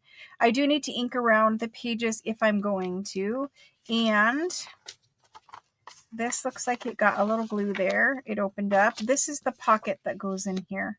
It needs thumb notched and inked and put in there. I'll come back and fill it here in just a minute, but for now, before I glue this in the book, I want to ink around this. See, now it really does look gold. Again, you guys probably can't see it, but I can see it. So there's that. It goes right there. And I didn't put another one in, so it is just this one. Okay. So let's glue this in and then glue our waterfall in. Yay, Sherry. I'm glad you caught me too. For those of you that joined late, there is a journal kit coming in mid-June. I'm going to use the month of June to finish unfinished projects. And then that journal kit will be sold in the middle of June, and we'll make that journal in July. I do apologize. I have to keep getting caught up, but you guys are just... Did it go here? It did go here. Yes. You guys are just keeping me busy. That's the best way I can explain it. You guys are just keeping me busy. And I just cleaned my fingers. But anyway, there's that pocket.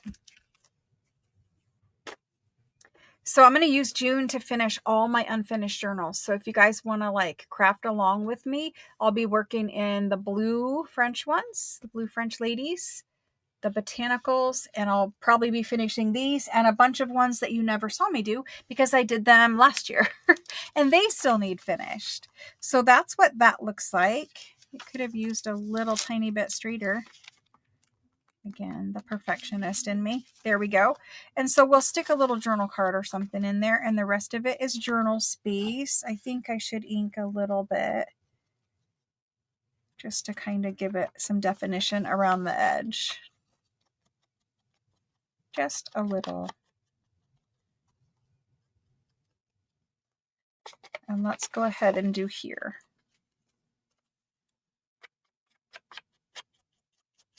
Just so you can see the layers. And then we're going to glue that guy in. Now he is a waterfall journaling spot. They're always he's. You guys talk to me about that. So you can use him a bunch of different ways. You can put him over to the side, and then he is a tuck for a journal card back behind here. That's the original idea. For this one, I'm just going to glue it in, and it's just going to flip up like this on the page. We're going to add a journal card or a tag, and this is just going to get glued here. And he's pretty heavy to not glue this guy down. So I'm going to glue this whole page down, but I could make this a pocket over here on the side.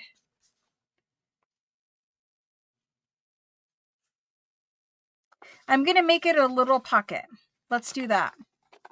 So let's do a thumb notch. It's not very strong. It's just, 28-pound or so paper. It's not a super strong pocket. You're not going to fit a big bunch in there. In fact, that really didn't want to cut, but we did it anyway. Let me ink this a little better since now we're making that a pocket. And just because you make it a pocket doesn't mean you have to fill it with ephemera. Usually I don't sell a journal unless it's completely full, but sometimes, I just wanted to leave the new owner of this journal an option to put something in there. And I think I can glue it enough on 3 sides to make that work, but I wouldn't just glue the top so that you could flip it all up. It's too heavy for that. So we're going to glue this guy down. And I am going to use my art glitter for that. I just left it open, so we're probably going to get some chunks here in a minute. And see how wide I'm putting this glue? It's because I really want this to have a lot of surface tension. The pocket's going to be smaller, yes, but we really need this guy to be sturdy on this page because he's going to hold quite a bit of weight. So there's a different way of using this guy. And again, all of this ephemera was made in a 365 video. For the most part, we did make some masterboard ephemera, I think, in one of these sessions. So I'm making the pocket quite small, really, but it's enough for a 4x6 journal card still. Minimum 3x5, but at least we've got lots of glue for surface tension. Now, I've told you guys recently, if you're using glue, art glitter glue, and you put too much, because sometimes you can't control the flow and it just squirts out. If you accidentally get too much glue, just wait a few seconds before you stick your thing on your page. Just waiting, that glue starts to thicken and it will be less likely to run and create a problem. So there's that.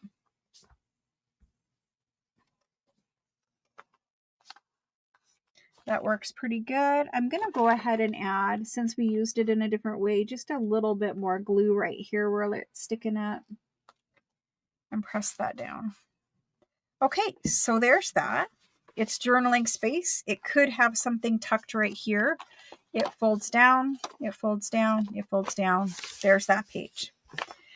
This right here, it is an envelope and it does have envelope glue on it.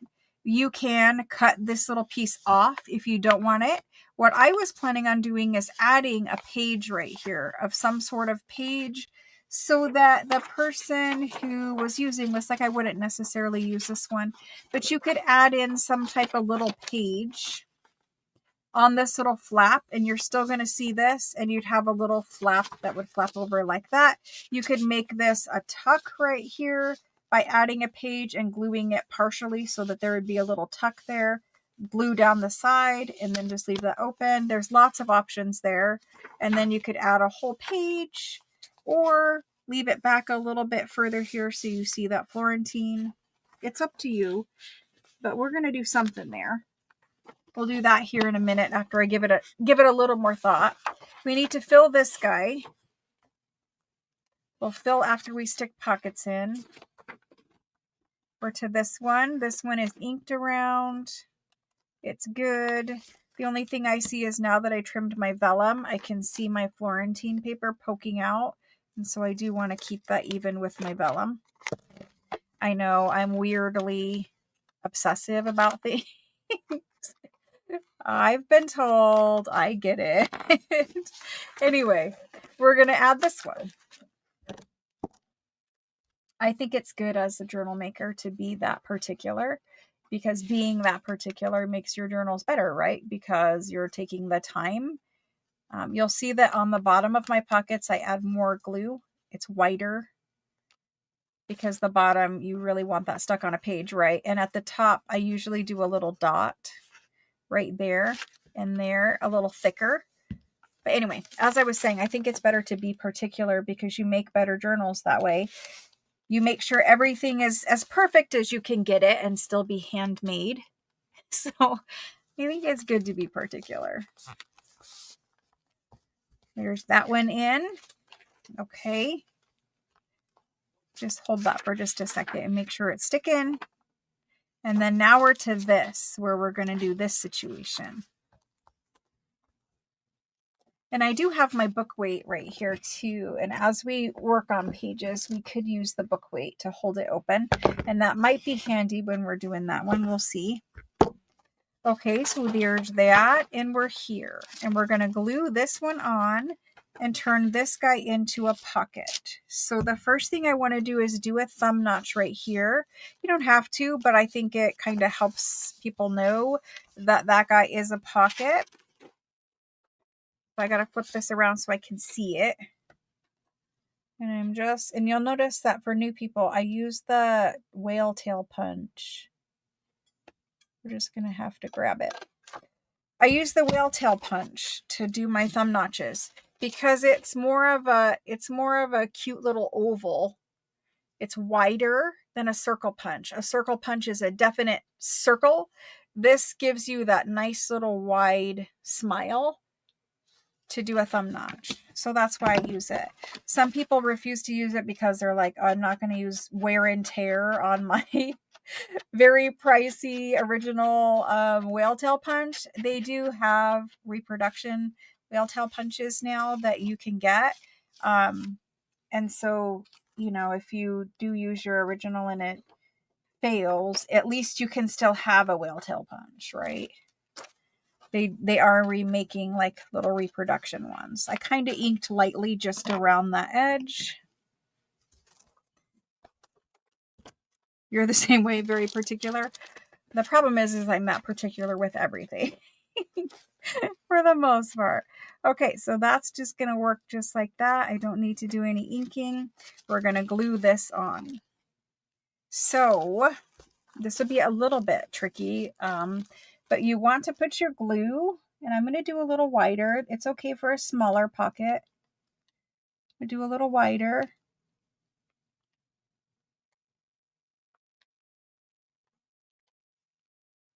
Right to the crease there. You gotta be careful. You don't want to get it on the other page. And we're going to come in just a little bit. It doesn't need to be that deep of a pocket.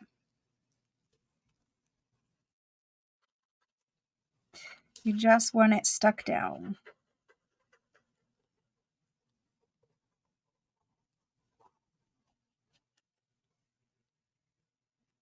Okay. And then we're going to go here. Sorry. I've got to hold it down and I didn't use the book weight, even though I brought it over here. Okay, I think we're good. We've got a good amount there. Really getting it held down. And we take this one, make sure it's the right direction, put it in there. You're going to have to keep it back away from the spine just a little bit. It can't be flush. It can't be actually touching it. It has to be back away. See that little crack of white in there? It has to be back away just a little tiny bit. It won't work if it's flush. And then there's that. And that there. And we're just going to wait just a second before we flip it. You could have hinged it. You could have added it a bunch of different ways as well. It didn't have to be just this way. You could have made an additional pocket up at the top here and sealed it over here as well. Okay, I think we're good and we're in there. He's got to back a little bit so that he can turn, which he does. And now we have our pocket here. And it's a nice deep pocket still. It goes all the way except for like right here. So it's pretty deep and pretty good. Happy with that. There we go. And this is just kind of this little tag right here. That might be a little bit difficult, but remember, we can lift up this page to get that guy out. He's actually a little too small. That's that one. This guy is a little too small and a little hard to fit in there. We'll have to play with that. There's that. Yep. And now we're to here. Okay, so glassine bags.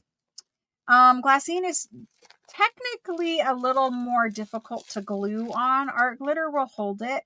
Just use a good amount. Now you can decide if you're going to glue this on and make a pocket back here on the side where you glue the three sides.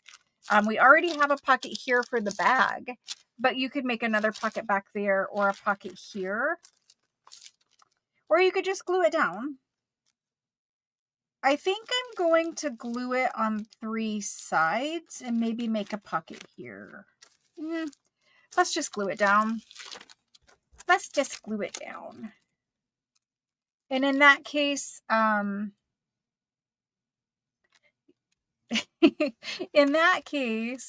we could use Uhu stick, but I am just going to glue this guy all the way down.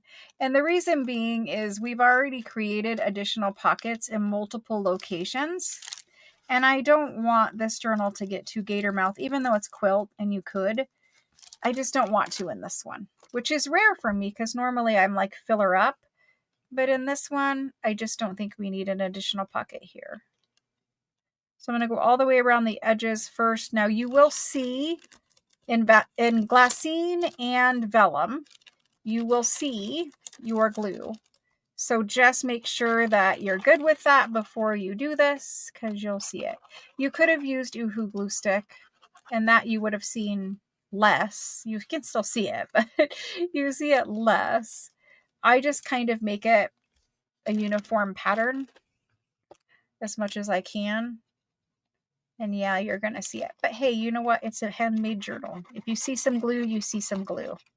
I'd rather see glue than have my pocket fall off. And then down here in the middle, you can stick a good amount because you're really not going to see that. And then we're going to glue it on. Just like that. And how I line it up is I look at the spine.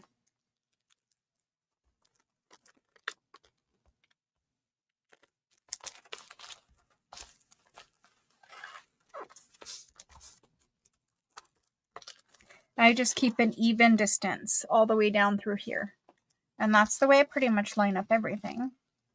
And once it's glued, you will see a little bit more transparency, which is nice.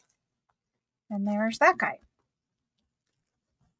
So he just needs a large tag in the bag. Okay. Or to here. This one's already inked around. He's super simple. We just put him on. These were fast make pockets and they were very cute. I need to make some more of them. They make me happy. A big result for a little bit of time and effort. Don't worry about losing some depth of your pocket either. That's the other thing. A little wider bit of glue at the bottom. Everyone's worried, oh, I'm, going to make my pocket too small. No, you're not. You have a large tag that's going in there. Technically, the only part of that tag that needs to go in is about right here. But, I'm not suggesting you make it super shallow, but I am saying you can afford a little wider glue line at the bottom because it will make your pocket stick in your journal a lot longer before it tears out, rips out, whatever. And then the other important part is this right here. The two little corners, they get the most wear, the most stress when people are pulling things, pulling them in and out of your pocket. So those are the two areas I put a little extra glue in. I really like that page. Very nice. And now we're this way for this one. Goes right there. It is inked. It is good. It has writing space. And so this one, we glue the back portion on right there as a pocket. And I'm not going to do a thumb notch. I talked about that in the video. I didn't want that look. So it's just going to be a regular pocket right there. How are you guys doing out there? What you looking? Oh, I did stencil the bag. Correct. I need to stencil the other two, but I currently cannot find my stencils. I don't know what I did with them, but I didn't put them back where they should go. And so I was looking for them before I started this video and I couldn't find them. So I do have two more to stencil for the other two journals, but I don't know where they're at. There we go. Good amount on that one because he flips down. I should have let that sit for a second.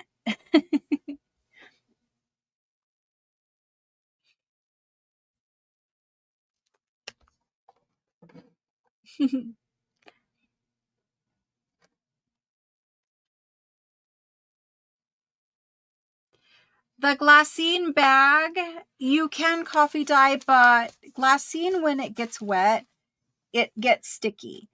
It's not the bag itself, but the coffee dye is sticky, and on glassine, it dries. It makes the glassine bag kind of seal to itself. So like it's hard to open up after you coffee dye it. Coffee dyed glassine bags are extremely hard to do well. I would suggest that you ink them instead of coffee dyeing them, or you could use something that is not sticky like coffee. So not a food product, nothing like that. You might be able to use like an Easter egg dye or something. I haven't tried that to see how sticky it is. You'll have to do that. But if you put coffee dye, if you take a glassine bag and dip it in coffee dye and lay it out to dry, you're going to think, oh, it worked, it's beautiful, until you try to open it up. If you're very diligent about it, you can catch the glassine bag when it is damp, but not all the way dry, and then open it and prop it up by putting something in there, and then it might, but honestly, dyed glassine bags are more trouble than they're worth. I have done them. I've done them with lace pattern on them, and they're beautiful, but it's a pain, a very big pain. The ink, you can just ink them with Tim Holtz ink and it works just fine too. This one, it is inked, but I would like it a little bit a little bit darker. Just because I can't really see it on the page as much. And I decided to pounce some instead of rubbing them. Is that what you're asking about? Dyeing glassine bags? Yeah. Too much trouble. My white paper bag is stenciled with Victorian Velvet and Tattered Rose Tim Holtz ink. But it's a white paper bag. It's not glassine. You can dye the paper bags just fine, but I would stay away from dyeing the glassine. Now that one, I do have a lot of glue and it needs to sit for a second.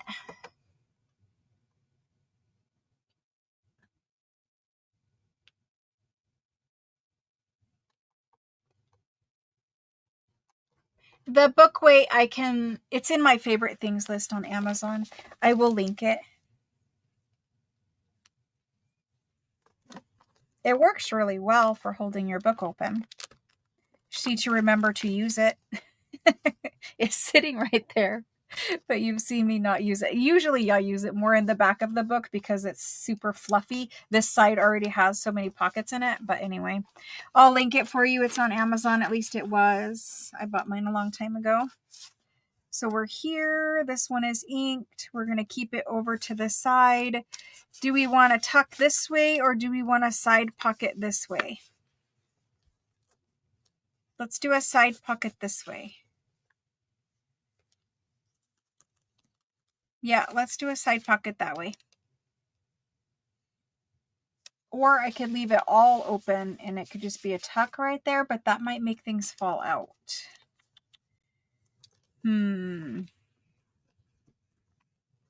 Yeah, I'm going to make it a pocket on that side. It'll just have something tucked behind it.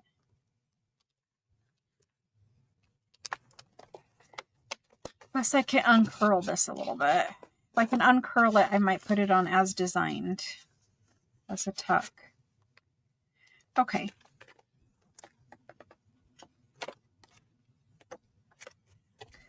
I guess we're doing a tuck.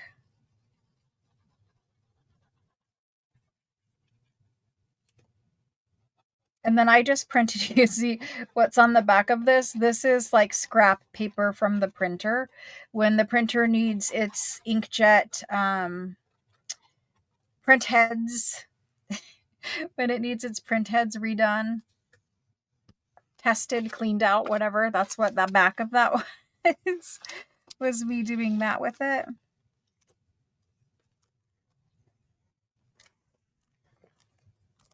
The blending marker, I'll link it. If you guys give me just a minute, I'll put some links in for you guys.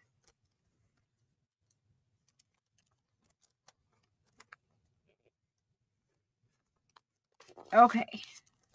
Let's stop there for a moment. And let's clean the tip of this because it gets super gunky too from smearing your glue. And we'll take just a moment break and I'll put some links. Okay. So you guys are asking me for book weight.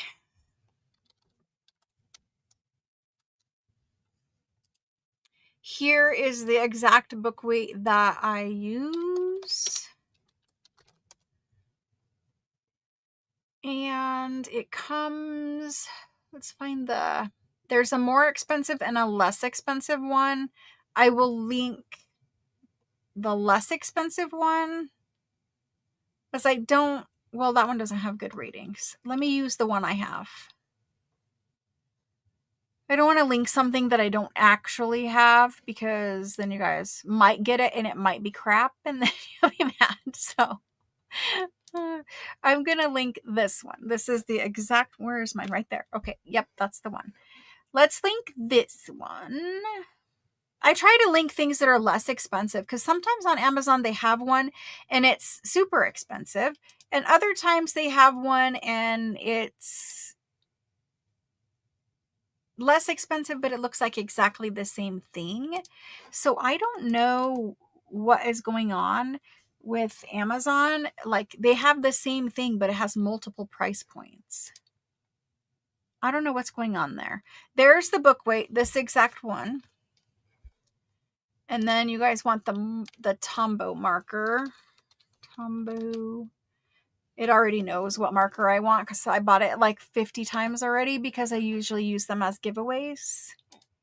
So yeah, purchased 18 times. I know, Amazon. I know. Here's the marker. And I'll show you the marker because it's in this basket right here. This is the marker. So this marker, it's just a simple Tombow marker. If you already have Tombow markers, you might already have this color. It's 942. You have to get the 942 one. And that's the one that you can go around your little fussy cut and it blends it in and makes it look like you are a expert fussy cutter, even though you did it super fast and maybe you're the world's worst fussy cutter. This will help you. So there's those two things.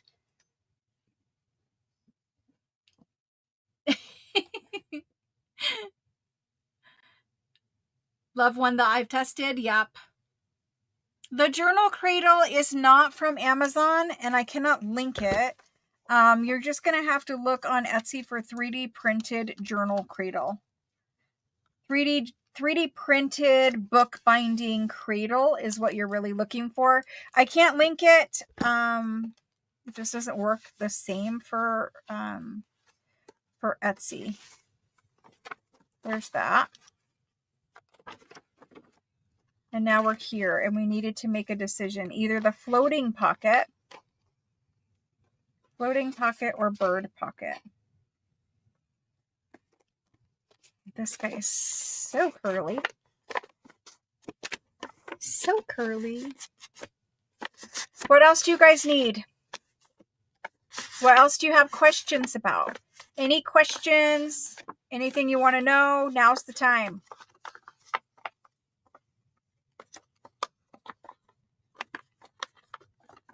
I would rather you didn't, and there's reasons for that. If it's one of the Chinese sites, we never mention those here because I am not a supporter of that.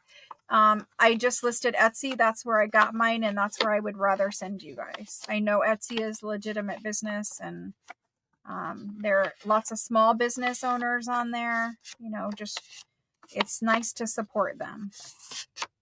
I'm not saying there's anything wrong with where you got yours or anything like that. I'm just saying here on my social media, I would rather promote Etsy and small businesses and that kind of thing. So there's that. I'm never a supporter of the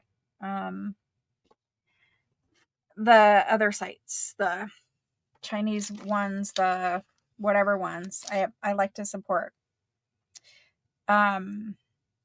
places that don't steal other artists' work. So let's leave it there. But I'm not sure that's where you got it from. I'm just saying. I think we're going to do that. But honestly, this one does look better. Let's just do this one. I'll have to save these and use these somewhere else. Maybe it can be like put in the center or something. This one is inked around, albeit lightly.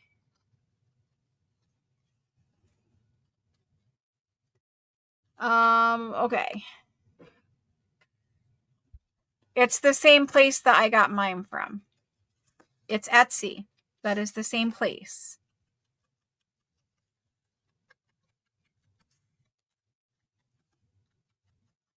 And even saying Gail. All right, so let's go ahead and glue this pocket in right here. I just really need you guys to like try your hardest to understand where I'm coming from with the rules, and we have to do better at sticking to them. I have to be a better leader, and we have to be a little more careful about what we're saying and doing. Okay, so let's get this bird pocket in. And I know that there's nothing wrong with what you're saying. I know that. But there are reasons that you guys do not understand, because you only see, like, you see the side where you're watching the channel, and I have to see the side of owning the channel and having 12,000 people on this channel and then 5,000 in the Facebook group, and any mention of anything pretty much I don't know why. People like think it's an open door and then they start mentioning everything and it just becomes a spiraling situation. So there's that. Got our little birdie in there. And so this one right here, and there's the other one on the other side. This one on this side, it's the paper bag and it's open right here on this side. So you can put a journal card in right there. But this side, where am I? There. You could slice open this edge of the bag and have another pocket like that. But I like the idea of a top pocket in this situation. I don't need anything sticking out on this edge. And I think we have this open space up here. So I can clip a little clip right here and we'll put a top journal card, a tag or something going out of the top. So to accomplish that, you could have done this ahead of time if you knew which way you wanted it, whatever. I like to do it like this because, you know, you might have put something different here. It might look different next to this paper. So I like to do it in the end, but you do you. And you can snip it at an angle and then over. You could do it just straight across and do a thumb notch. You could snip this a bunch of different ways. For the first snip, so I see how it looks, I'm just going to cut it straight across. And you're not going to be able to snip that little snip right there unless you're very, very good with your scissors. You can just tear it off and that works too. Okay, so we need to work quickly so my glue doesn't seal up. But we've got that open just like that. And to denote that it is a pocket, we're going to do a thumb notch. But because this paper bag is very thin, I want to put a piece of scrap cardstock in there and get it to line up so I can do my thumb notching right there. Oh my gosh, I need to do such a better job. Trust me. I get told off every day. So I need to do a much better job. It's just the way things are. I think, you know, when you become a person that makes craft videos online. I have to hold this at a different angle to do this, guys. I'm so sorry. I know that is frustrating because you're not going to be able to see necessarily, but I got to do it so I can see it. It's a little bit of a struggle. Anyway, there's just things that I didn't think about when I started, and every day I'm learning that you got to be oh goodness, you got to be protective of this and you got to think of that, and somebody's doing that, and it's just, it becomes a thing. it becomes a job. It becomes a bigger deal, I guess. Like, you know, you don't really think of all the things when you start doing something, and then you learn on the way. And some things are great and wonderful, and you know, you get pleasant surprises, and other things are not so great and not so wonderful. But you know what? You have to take the good with the bad.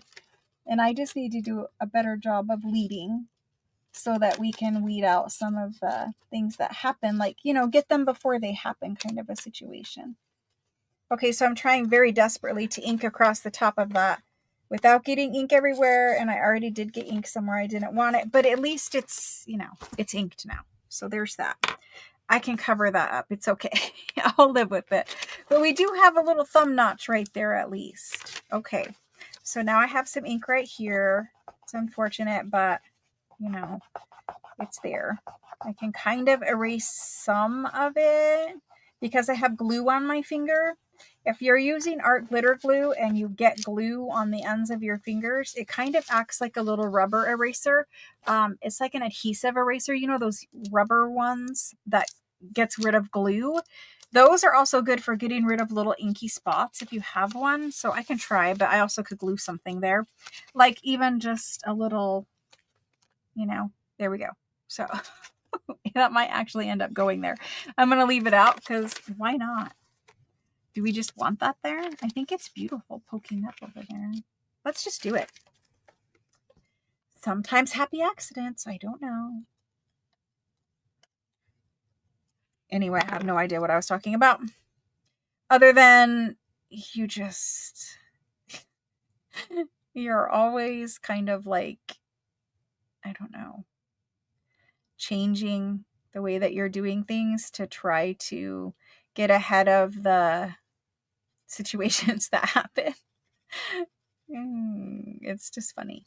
Can you imagine, 12,000 women all getting along all the time? Can you imagine that? It's impossible, right? The glue eraser, they have those at the dollar store, or at least they used to. I haven't been to the dollar store. The last time I was there, it was $1, so that was a long time ago. But they used to have the little glue erasers there, and it looks like a rubber band material because I think they're made out of rubber.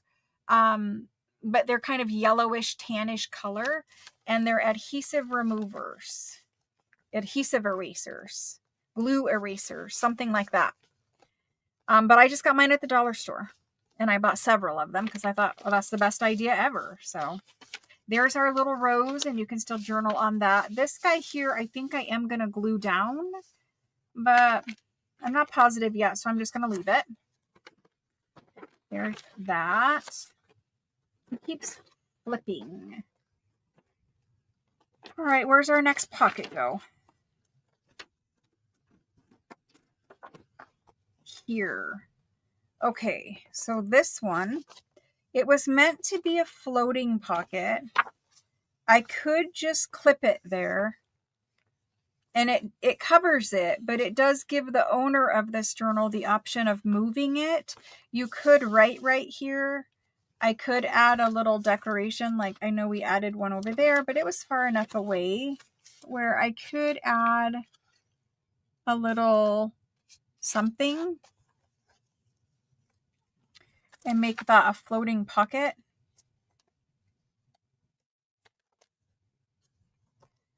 I'm going to use it as a floating pocket. It doesn't add anything to like glue it down, really.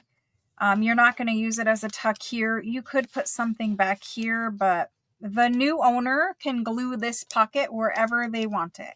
But for me, it's just going to paper clip right there. So that's going to be left loose. It has a tag in it that we made, and it has a second little kind of bonus spot down here. There's that. So that's going to paper clip. I like the idea of paper clipping. The new owner can do whatever they want to do with it. This guy needs inked. If I hinged the pocket, how would I do it? I can't read and ink apparently. I cannot do that. So we're going to have to blend that over. And now we have to blend that over. Perfect. I would use a paper hinge more than likely. You could use a washi hinge if you wanted to use washi tape. If you give me a minute, I'll help you. I'll show you.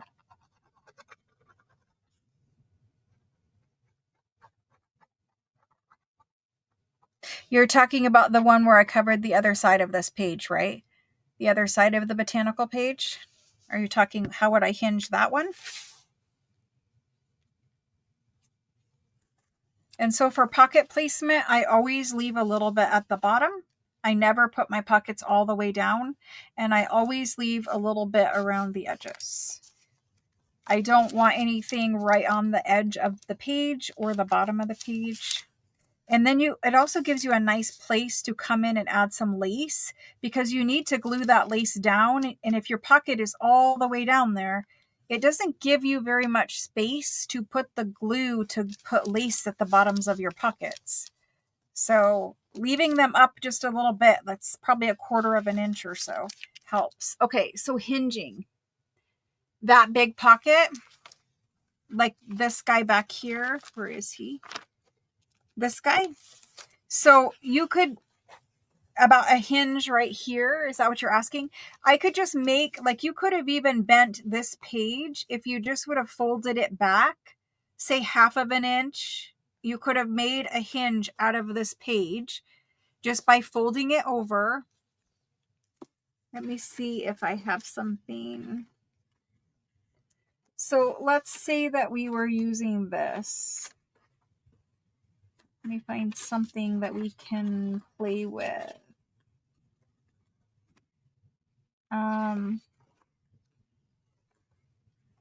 Surely there's something. So if I had this page, pretend this was my copy dyed page. See, it cracked, so it's not a great option either.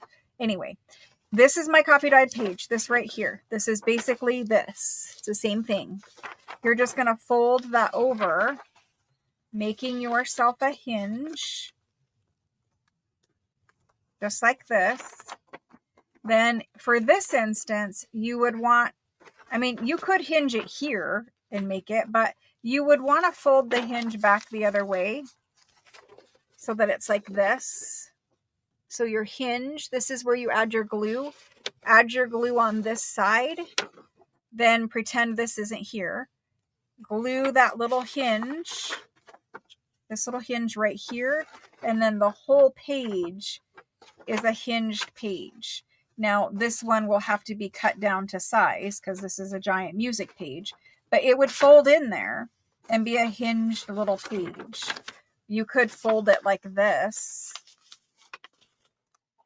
And then it would fold like that and be hinged back there. So it could fold out. You could have a tuck. It could continue to fold. It could go like that. And then you would have a hinge right here, putting it in. Is that the one? Oh, the one I clipped in? Oh. Sorry, I thought you meant this one. This guy back here, to hinge him, just make a little hinge just like this. I mean, we're already here. You could just take washi tape and make a hinge. A hinge is literally just, don't let it intimidate you. It's literally just a folded strip of paper. It could be an offcut of coffee dyed paper or something like that. It doesn't have to be anything technical. I'm going to fold this and tear it. You just need a little V fold.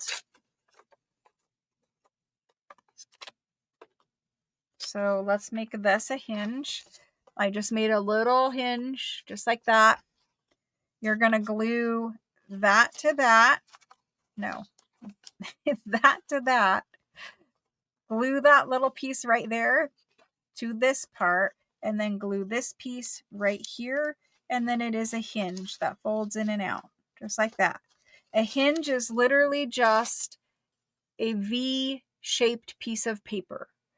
And then you can glue one side to your journal page and glue the other side to whatever it is that you're trying to hinge.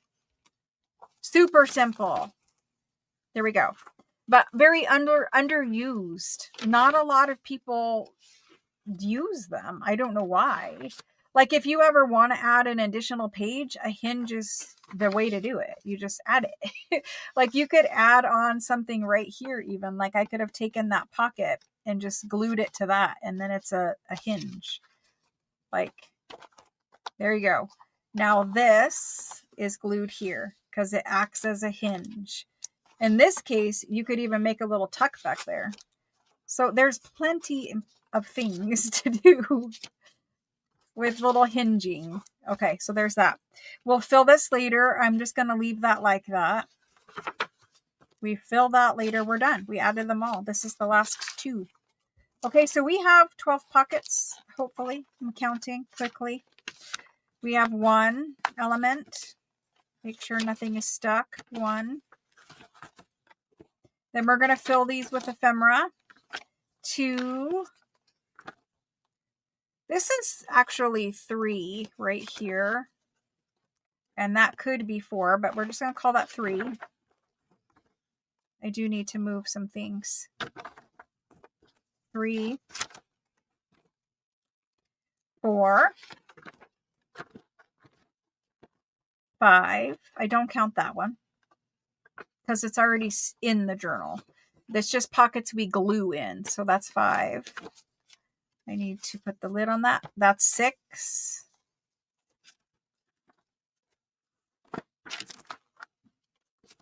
And that's the end of that one.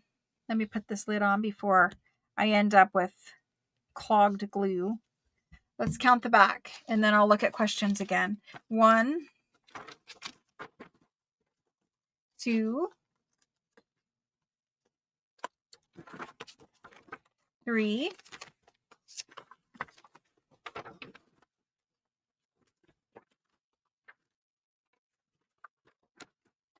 4. I guess we only have 4 on this side. 5. So we are short 1 pocket in this side. Oh, we're not. It fell out. It's this. It's that. Now, dang it, where did we put this thing? Where were we sticking this? Were we sticking it there? Where were we sticking that? I think we were sticking it there, but I don't think I was overly happy about that option. I'm just going to look and see, like, these are evenly spaced here. There's a couple pages in between. So are we evenly spaced in this section? Yes, because we have that bird one there. Are we evenly spaced here? We have 1, 2, 3, 4, 5, 6, 7 pages between those 2 pockets. And at the end, we have 1, 2, 3, 4 pages. So I say we add something in this section. That's not accurate.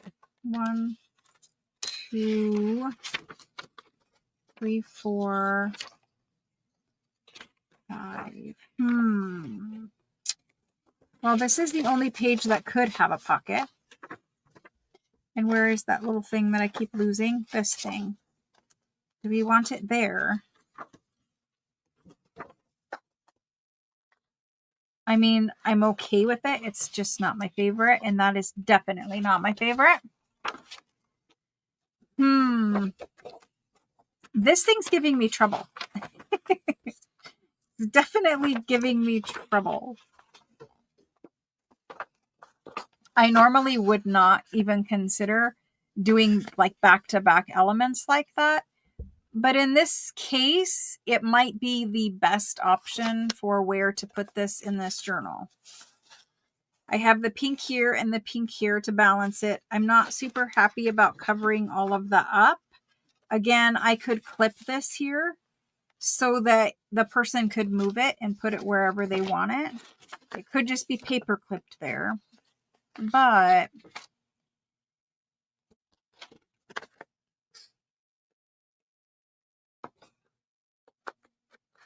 I don't know. I don't know. And I don't want to stick it here. I know I don't want to stick it there.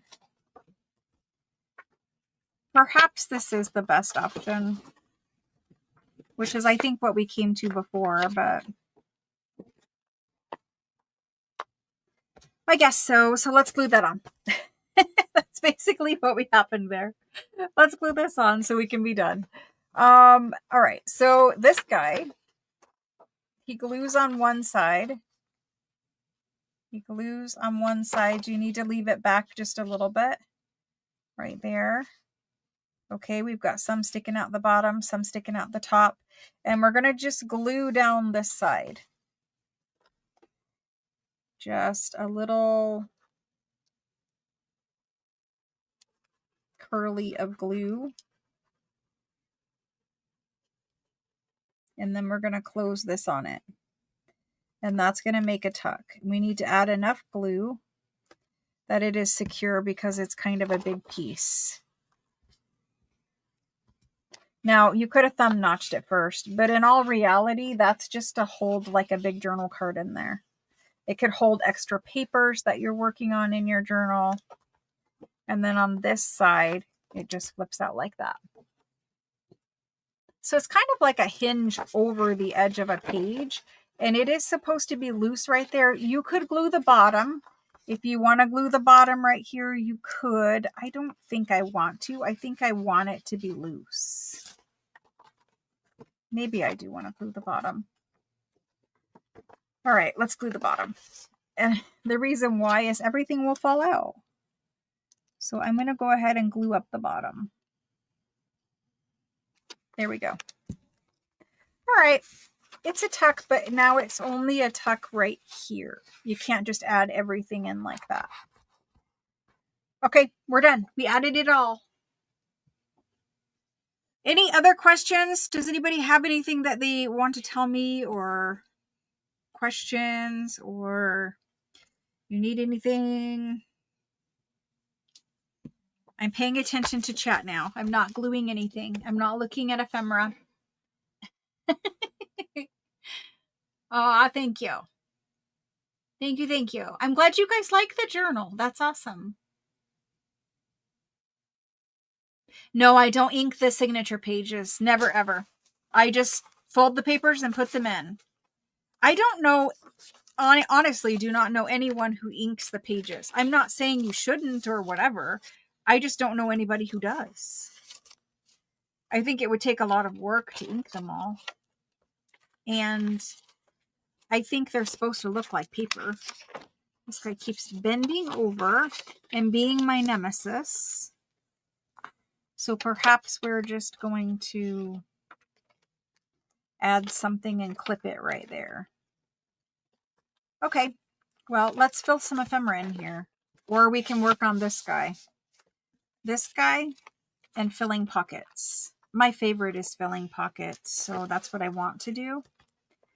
Is this baby wipe still wet? Let me clean my fingers off. Anybody else have questions? Wait, wait a minute. French postcards? What's happening here?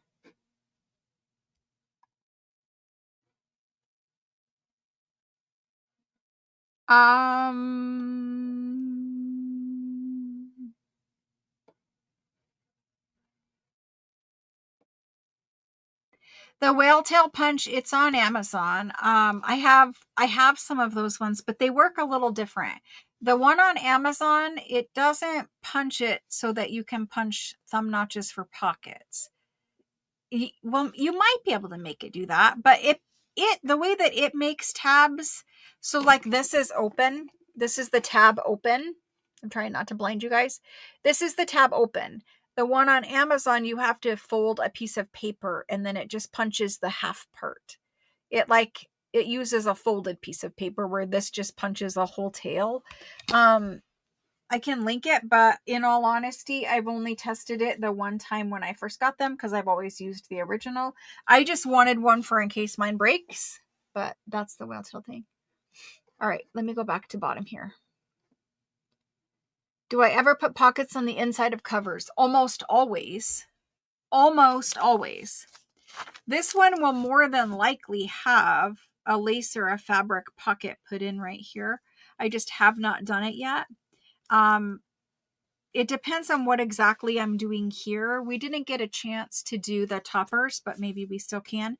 But I probably will put a lace and fabric pocket right here and also one in the back. I almost always add pockets there. I just don't have anything prepared for that at the moment. I'm thinking an eyelet pocket right here because it's kind of like fabric and lace and it would look cute. So probably just something, nice like that. And then I might do a little applique or cutout embroidery or something there. I like to decorate a little bit up at the top if I do eyelet because eyelet's white and it's kind of plain. I mean, I do have some pink decorated eyelet. Maybe we'll do that. I don't know yet. But we're getting there. Do you guys want to fill it full of ephemera or do you want me to work on a topper? We only have 30 minutes. We actually did, we went so much longer than I thought we were going to go. Earlier today, I was not even sure I was going to be able to do it. So I think we're doing great. It feels good. I want to add lace at the bottom. So not all. I usually add lace at the bottoms. I do 3 in the front, 3 pieces of lace. So I'll find a pocket wherever there is a pocket in this journal. I can put some here. So there could be lace on this dripping out the bottom, but I'll find 3 places. 3 places, I need to fix that. 3 places in the front of the journal and 3 places in the back of the journal where I will have a lacy embellishment at the bottom of a pocket. Like right here, you could do it. Back there in the back, you could do it. So I want lace coming out the bottom, and I will also add lace down some of the page edges coming over the front. So lace needs to happen. Topper needs to happen. I probably need to trim off a little bit of this quilt. I've been playing with it, seeing how I like it. I've been, waiting to put pockets and stuff in to see how much I like this extra that's here. Because normally my journal covers are not quite this wide. So I think I am going to trim some of this off, just because it's a little too wide for me. But that's that.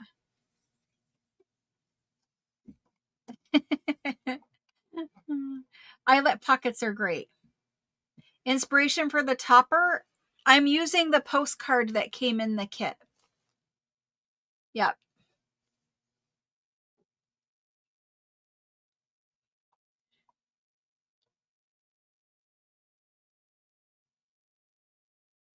Okay. Okay. Wait. I see the same question. The kits do vary in price, but mostly they stay around $65. There is one kit this year that will be less than that for sure, because it's a simpler kit, but mostly they're about $65. Okay, so I don't know if we can finish a topper in 30 minutes, but we can sure try. Let me move the journal somewhere safe. Let me grab postcards. Okay, well, first of all, we're going to have to pick a postcard. I have extra postcards because I have 2 sets of postcards. I used one for the kits, and then I kept a set so that I will always have one. But the topper is literally just going to be layered lace embellishing this postcard, and that's my topper. I think it's simple, but yet it's perfect. So that is a beautiful option. I love it. Like if I held this down where we could see it, that's beautiful. So you got a big piece of pink lace. You could put that underneath and then use the little tiny bits of lace. Like you guys got some little flower embellishments, some big bridal lace that can go down the spine or whatever. You actually got a different piece of lace for the spine, but just put some lace around your little guy. So we need to put lace down the spine, and we need to do this. This is one postcard option. I pulled this one, but I don't actually think it's going to go. It's too blendy. It matches too much. This one I don't like because it's just not my favorite image.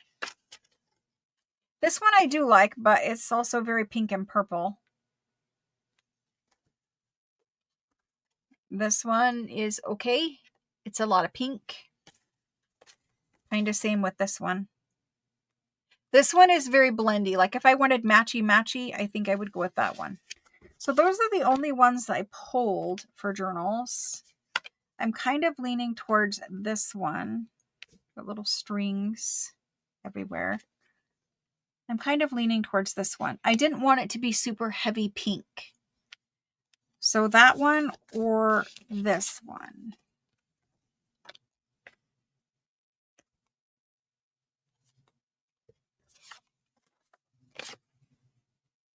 What do you guys think?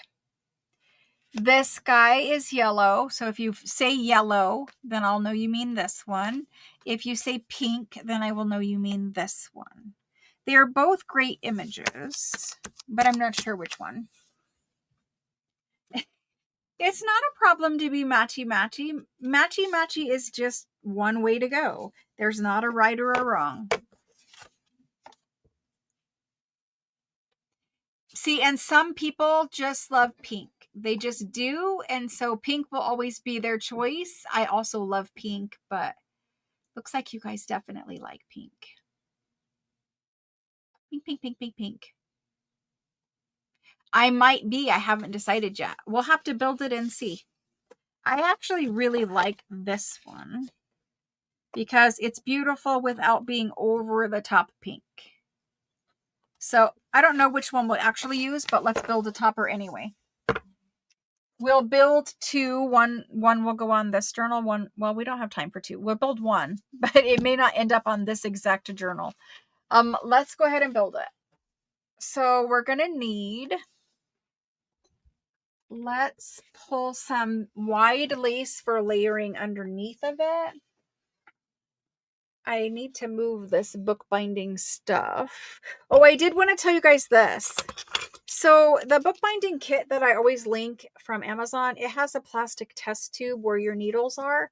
And I do have some antique wooden needle cases, but this one is available at Hobby Lobby. And it comes in a 2-pack, and it's a nice size. Like, it holds really big needles as well as small needles. But it's just that little Yarnology brand that they have at Hobby Lobby. And so if you're looking for a place to keep your binding needles, you can see quite a few of them will fit in there. And even the longest ones I have go in there. So these are super cheap. They're like $3 or something, or even less than that on sale. But you get a 2-pack, and that's better than the plastic test tube because mine cracked and I could never pull the little stopper out. It would irritate me. So anyway, I bought that. That needs to go there. And I did start using needle nose to pull my needle through because my finger was hurting. So there's those two things.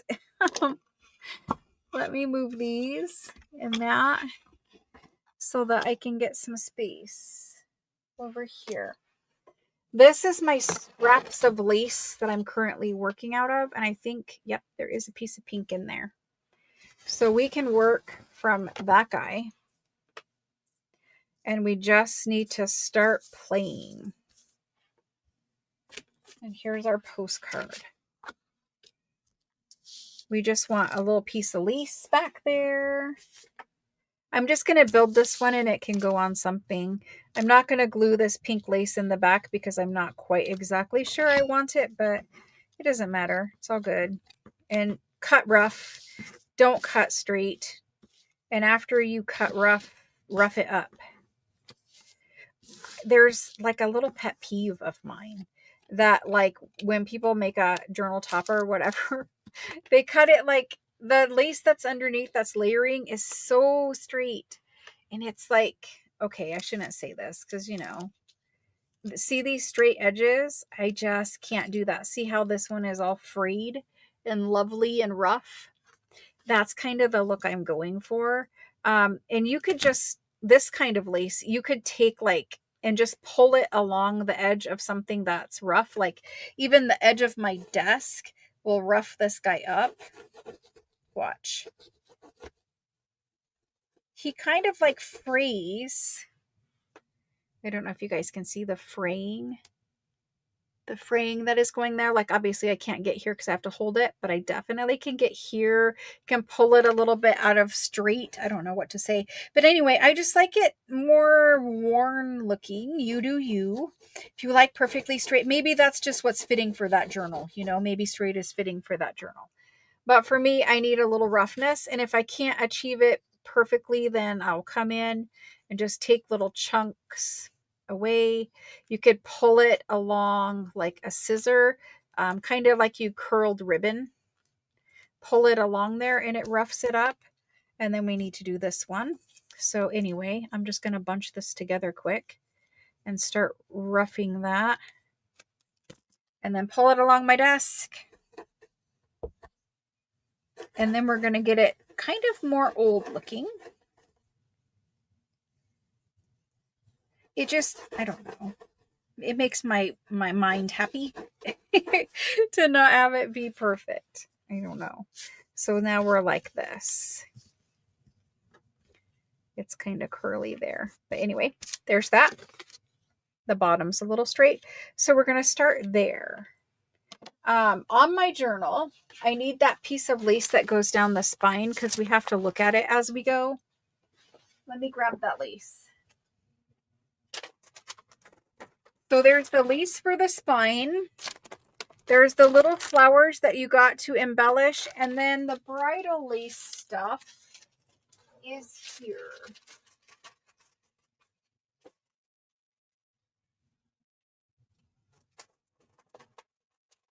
Okay. And then this one. This is more like a, I don't know, a wedding dress applique with sequins on it. But this guy was designed to go on your spine. Well, I put him in the kit so that you could put him on your spine.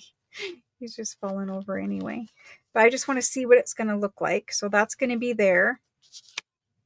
We'll layer that there. And I think I'd like this to go over the top. It might go all the way over the top, or I might put it there. I think it's going to go all the way over the top. Okay, so we're looking at something like that. We need that to stay. Okay. Now you have these little flowers. You might put one down there in the corner. And then you can use the other two just to decorate pockets or the tops of pages. The tops of pages are nice because these do have pearls on them. And pearls, they're hard to write over. So inside of the journal, just take a couple little flowers and place them here or there on the tops of pages. So if I can keep that looking somewhat like that. Let's look at other lace. We have this guy.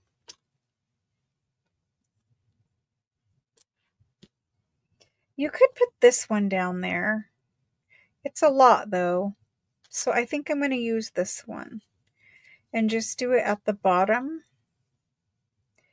A little bit right there. Maybe we'll come this way a little. So let's leave it long for the moment while we play. There's that.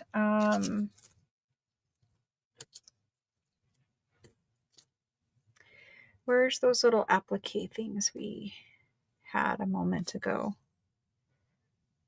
Well, here is an applique, but might do something like that little bit right there. Not the top bit. You could, but I like that part.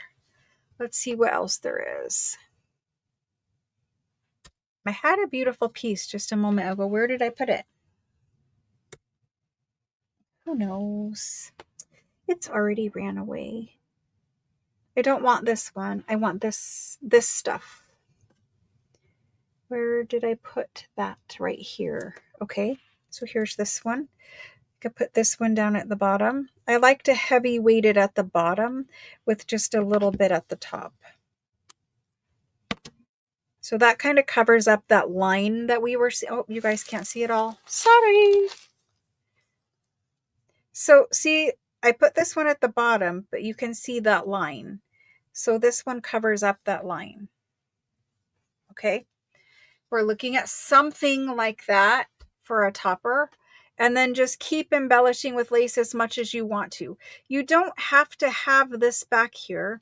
You might decide that that piece of pink lace covers up too much of, you know, your journal cover and you don't like it. So try both ways and see. Maybe you just want the postcard there. Maybe that's all you want and you don't want the pink back behind it. And then this would come over the top and onto that postcard. So something more along that line. And I think I like the pink, but I also think I don't like the pink. So we'll have to play with it, but I can't make it look perfect because it's not staying. Who likes the pink behind it and who doesn't? Maybe perhaps if I make it a little bit smaller so you can just see bits of it poking out, that would probably make me happier. But again, that's a lot of fussing for 15 minutes. If I make it smaller, so you just see peaks of it,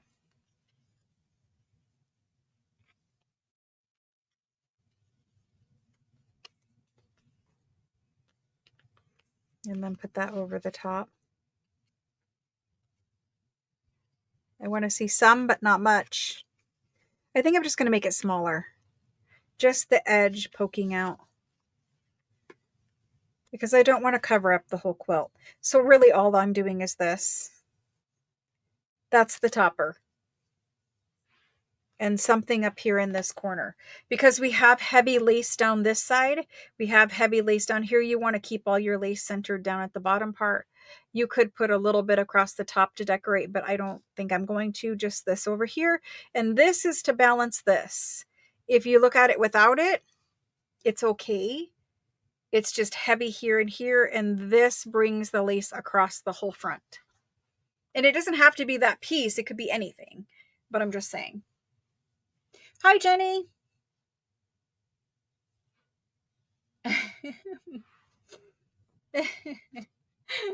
Yes, peeking, just a little tiny bit of pink, not so much.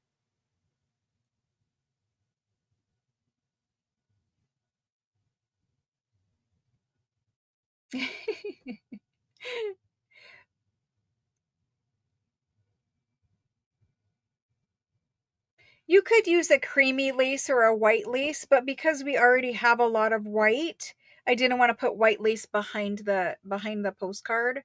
I do want a pink, I think. And this little piece right here, this is cream colored, but it's such a light cream, I think it will work.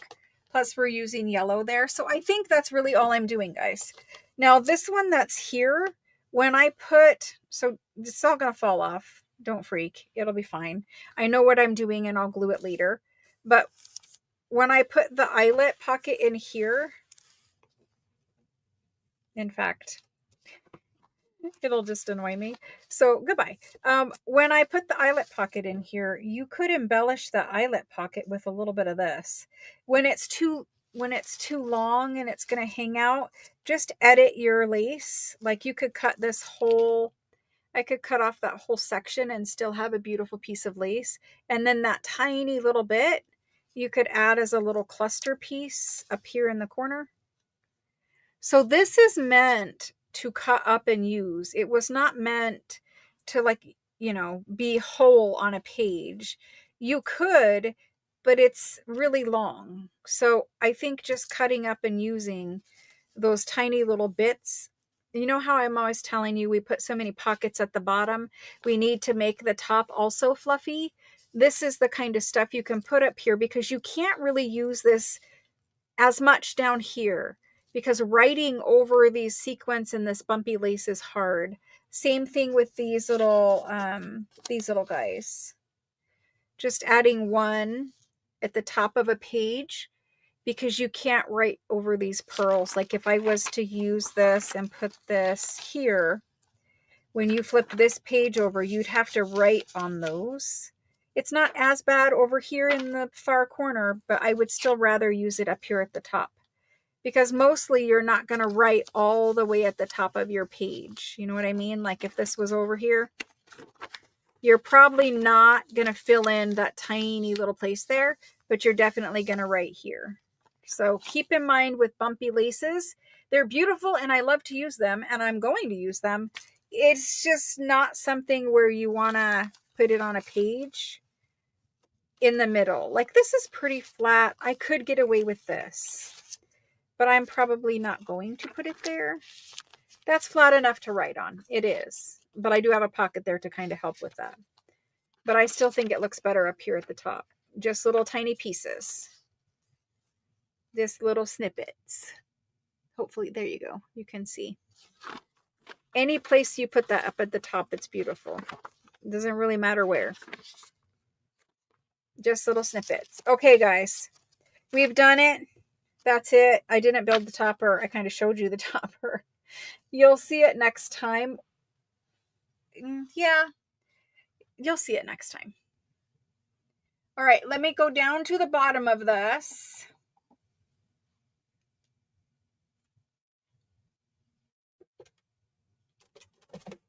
Yeah, I have eyelet somewhere in this bin. Before I flip this is a piece of eyelet. It's a little tiny scrap of an eyelet, but eyelet is usually like a cotton fabric that's thin, and eyelet is these little holes. It's a technique of drawing the thread. So these little holes used to be filled in just like this cotton fabric right here, but they take the thread and sew around it and pull the threads apart to create the hole, and it looks like an eye, whatever. I think that's why they call it eyelet. But anyway, that's eyelet. So that type of lace, where it is on a cotton fabric with just some little decoration. And it comes in a bunch of different decorations, but it's always on a cotton fabric or cotton-like fabric. Okay, let me flip this camera back around. Turn off that light. Turn off that light. It just gets to be too much. Okay. There we go. Does anyone have any other question before we say goodnight? I keep asking, but it's just because I want to make sure everybody's good before we say goodnight. Thanks so much for joining me, guys. It was fun. We got some done. We're very close to finishing these journals. I'll decorate the top, the cover. It always happens as soon as I flip the camera back around. Okay. I will decorate the topper thing. I showed you guys what I'm doing. I'm literally doing exactly that. Putting the lace down the spine. I'm trimming the cover so that it is shorter and closer to the pages. I will add the lace at the bottom of the pockets, 3 pieces in the front half of the signature, 3 pieces in the bottom half of the signature, back half of the signature. Sorry. And then I'm adding lace down the edges of the pages. Again, I'll do 3 pieces of lace in the front half and 3 pieces of lace in the back half. No invoices have been sent yet.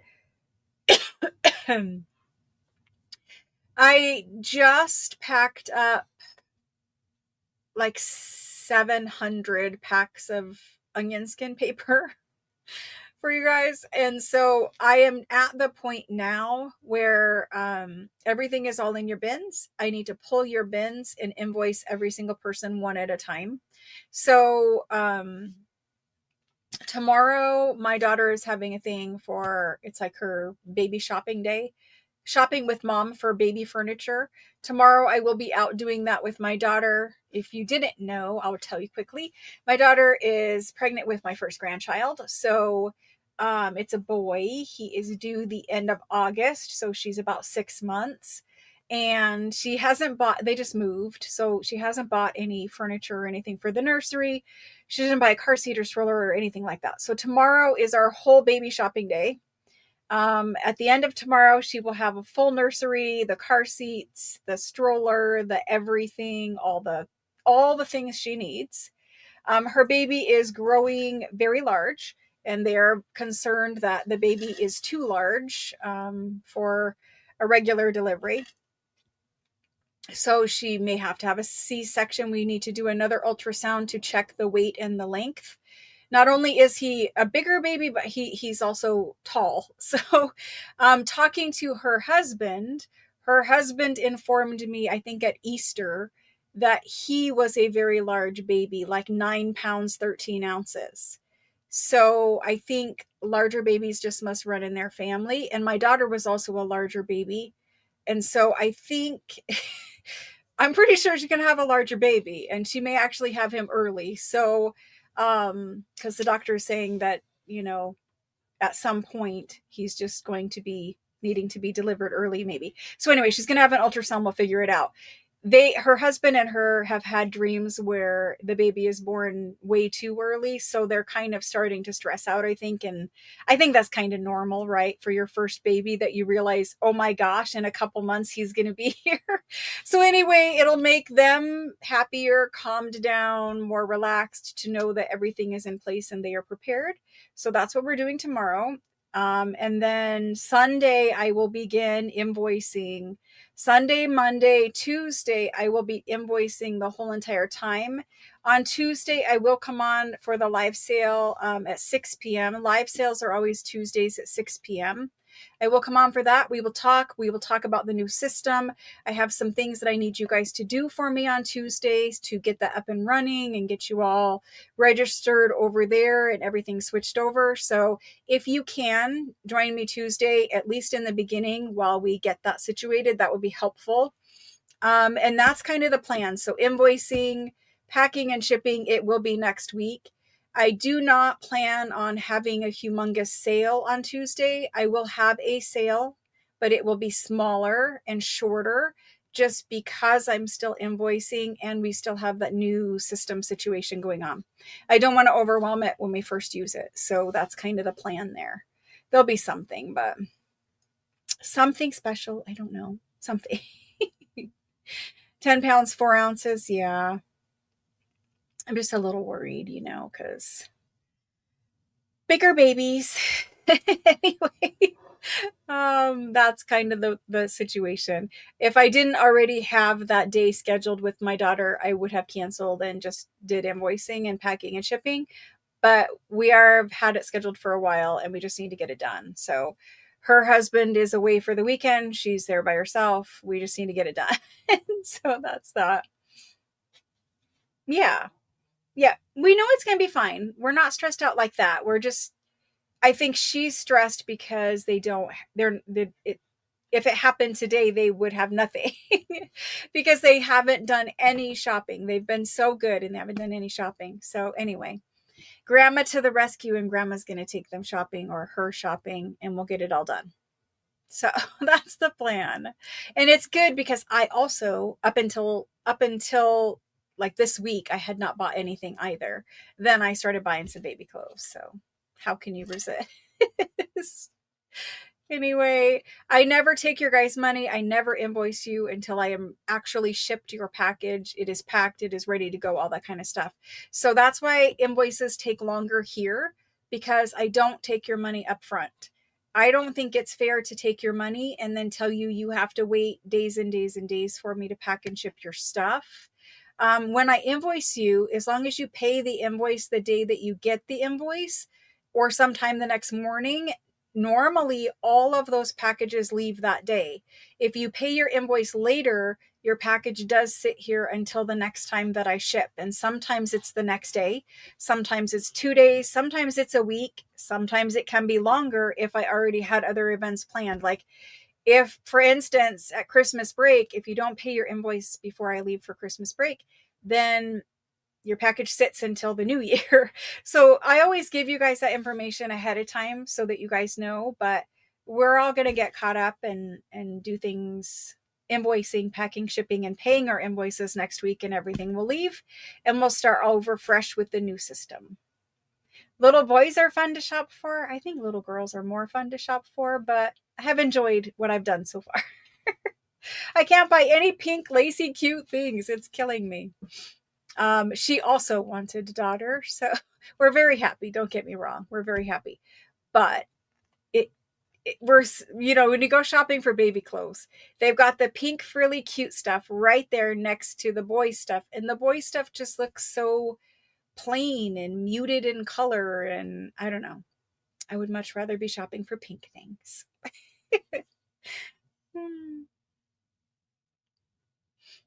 Aw, thank you. Yeah, I'm excited. Although I am also a little scared because, how do I be a grandma? It's been so long, like so long since I've held a newborn baby. Like, obviously, I know how to do it, right? But I'm just saying, it's been so long that I am also a little bit nervous about, like, just having to think of all the things because it's been so, my kids are adults, right? My son and my daughter are both adults. My youngest is 27. Like, it's been a long time since I've had a newborn. So it's just a little intimidating of all the things, like thinking about outlet protectors and covers and sharp corner things. And how do the tie downs in my car even work for a car seat? The little back clippy thing. How does that even work? I don't know. I've never used it. So I don't know. There's lots of things to figure out. Luckily, I have a car that has the camera so I can see the baby in the back seat. But at least, I'll learn. I'll figure it out. It's okay. They do have less boy clothes. They really do. And I don't know if it's, we'll wrap this up here in just a second, but I don't know if it's just me and where we're shopping, but we have yet to see any like bright colors, like happy colors, like primary colors. Like there's no colors out there. For boy clothes, all we have seen is like muted, like sage green, tan, cream, like very light colors. And I know it's a baby, and so like, light colors are kind of the thing, but is there nothing that's colorful and cute? Also, they have ridiculous animals or patterns on them that make no sense. So, um, look for a car seat that swivels. That's the one on her list. Although, the stroller thing that she's looking at comes with a car seat. So I don't know if they need two, but I'm not sure. I'm not sure which one she actually, I told her she has to do homework and figure it out because it's too much for my brain. She needs to come with an A and a B choice, and I will help her narrow it down from there. But it's too much for my brain to try to figure it all out. I looked at Target. That's where we went the last time we looked, and I didn't see anything. My Target has all those muted colors I just talked to you guys about. So, oh my gosh. Thank you for saying that, Shauna. I'm a little nervous. A little nervous. Aw, thanks, Shauna. Thank you, thank you. Thank you all. That's awesome. 12. Wow, Mindy. That's awesome. They want a large family, so maybe I'll end up with 4 or 5. We'll see. We'll see. Last baby shower, the big thing was baby. I don't get it. Shh, I don't get it.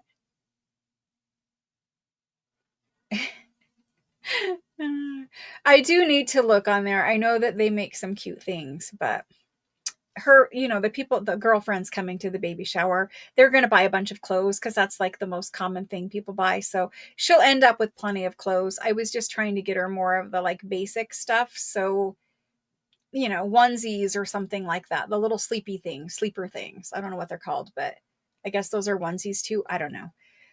I don't know what we call them. Footy pajamas? I have no idea, but I don't remember. Anyway.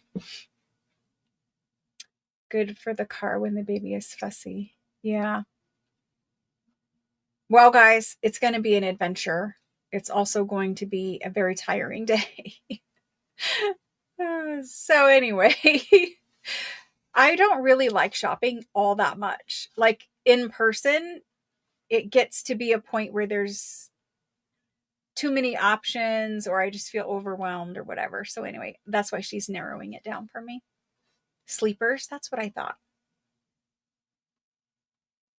She was telling me about snap, like magnetic slap, magnetic snap closure pajamas. I was like, that sounds cool. They have all kinds of new things. Anyway, guys, I hope you guys have a great weekend. It is a holiday weekend. It is Memorial Day weekend. I hope that you guys take a moment to think about Memorial Day. And I also hope that you guys enjoy the weekend. Maybe there's pool parties going on, barbecues. I don't know what the case is for the weather of your area, but I hope that you guys have a great weekend. If nothing else, spend some time in your craft room making something beautiful that you love and then post it in the Facebook group so we all can see. All right, guys, good night. I'll see you guys back here on Tuesday.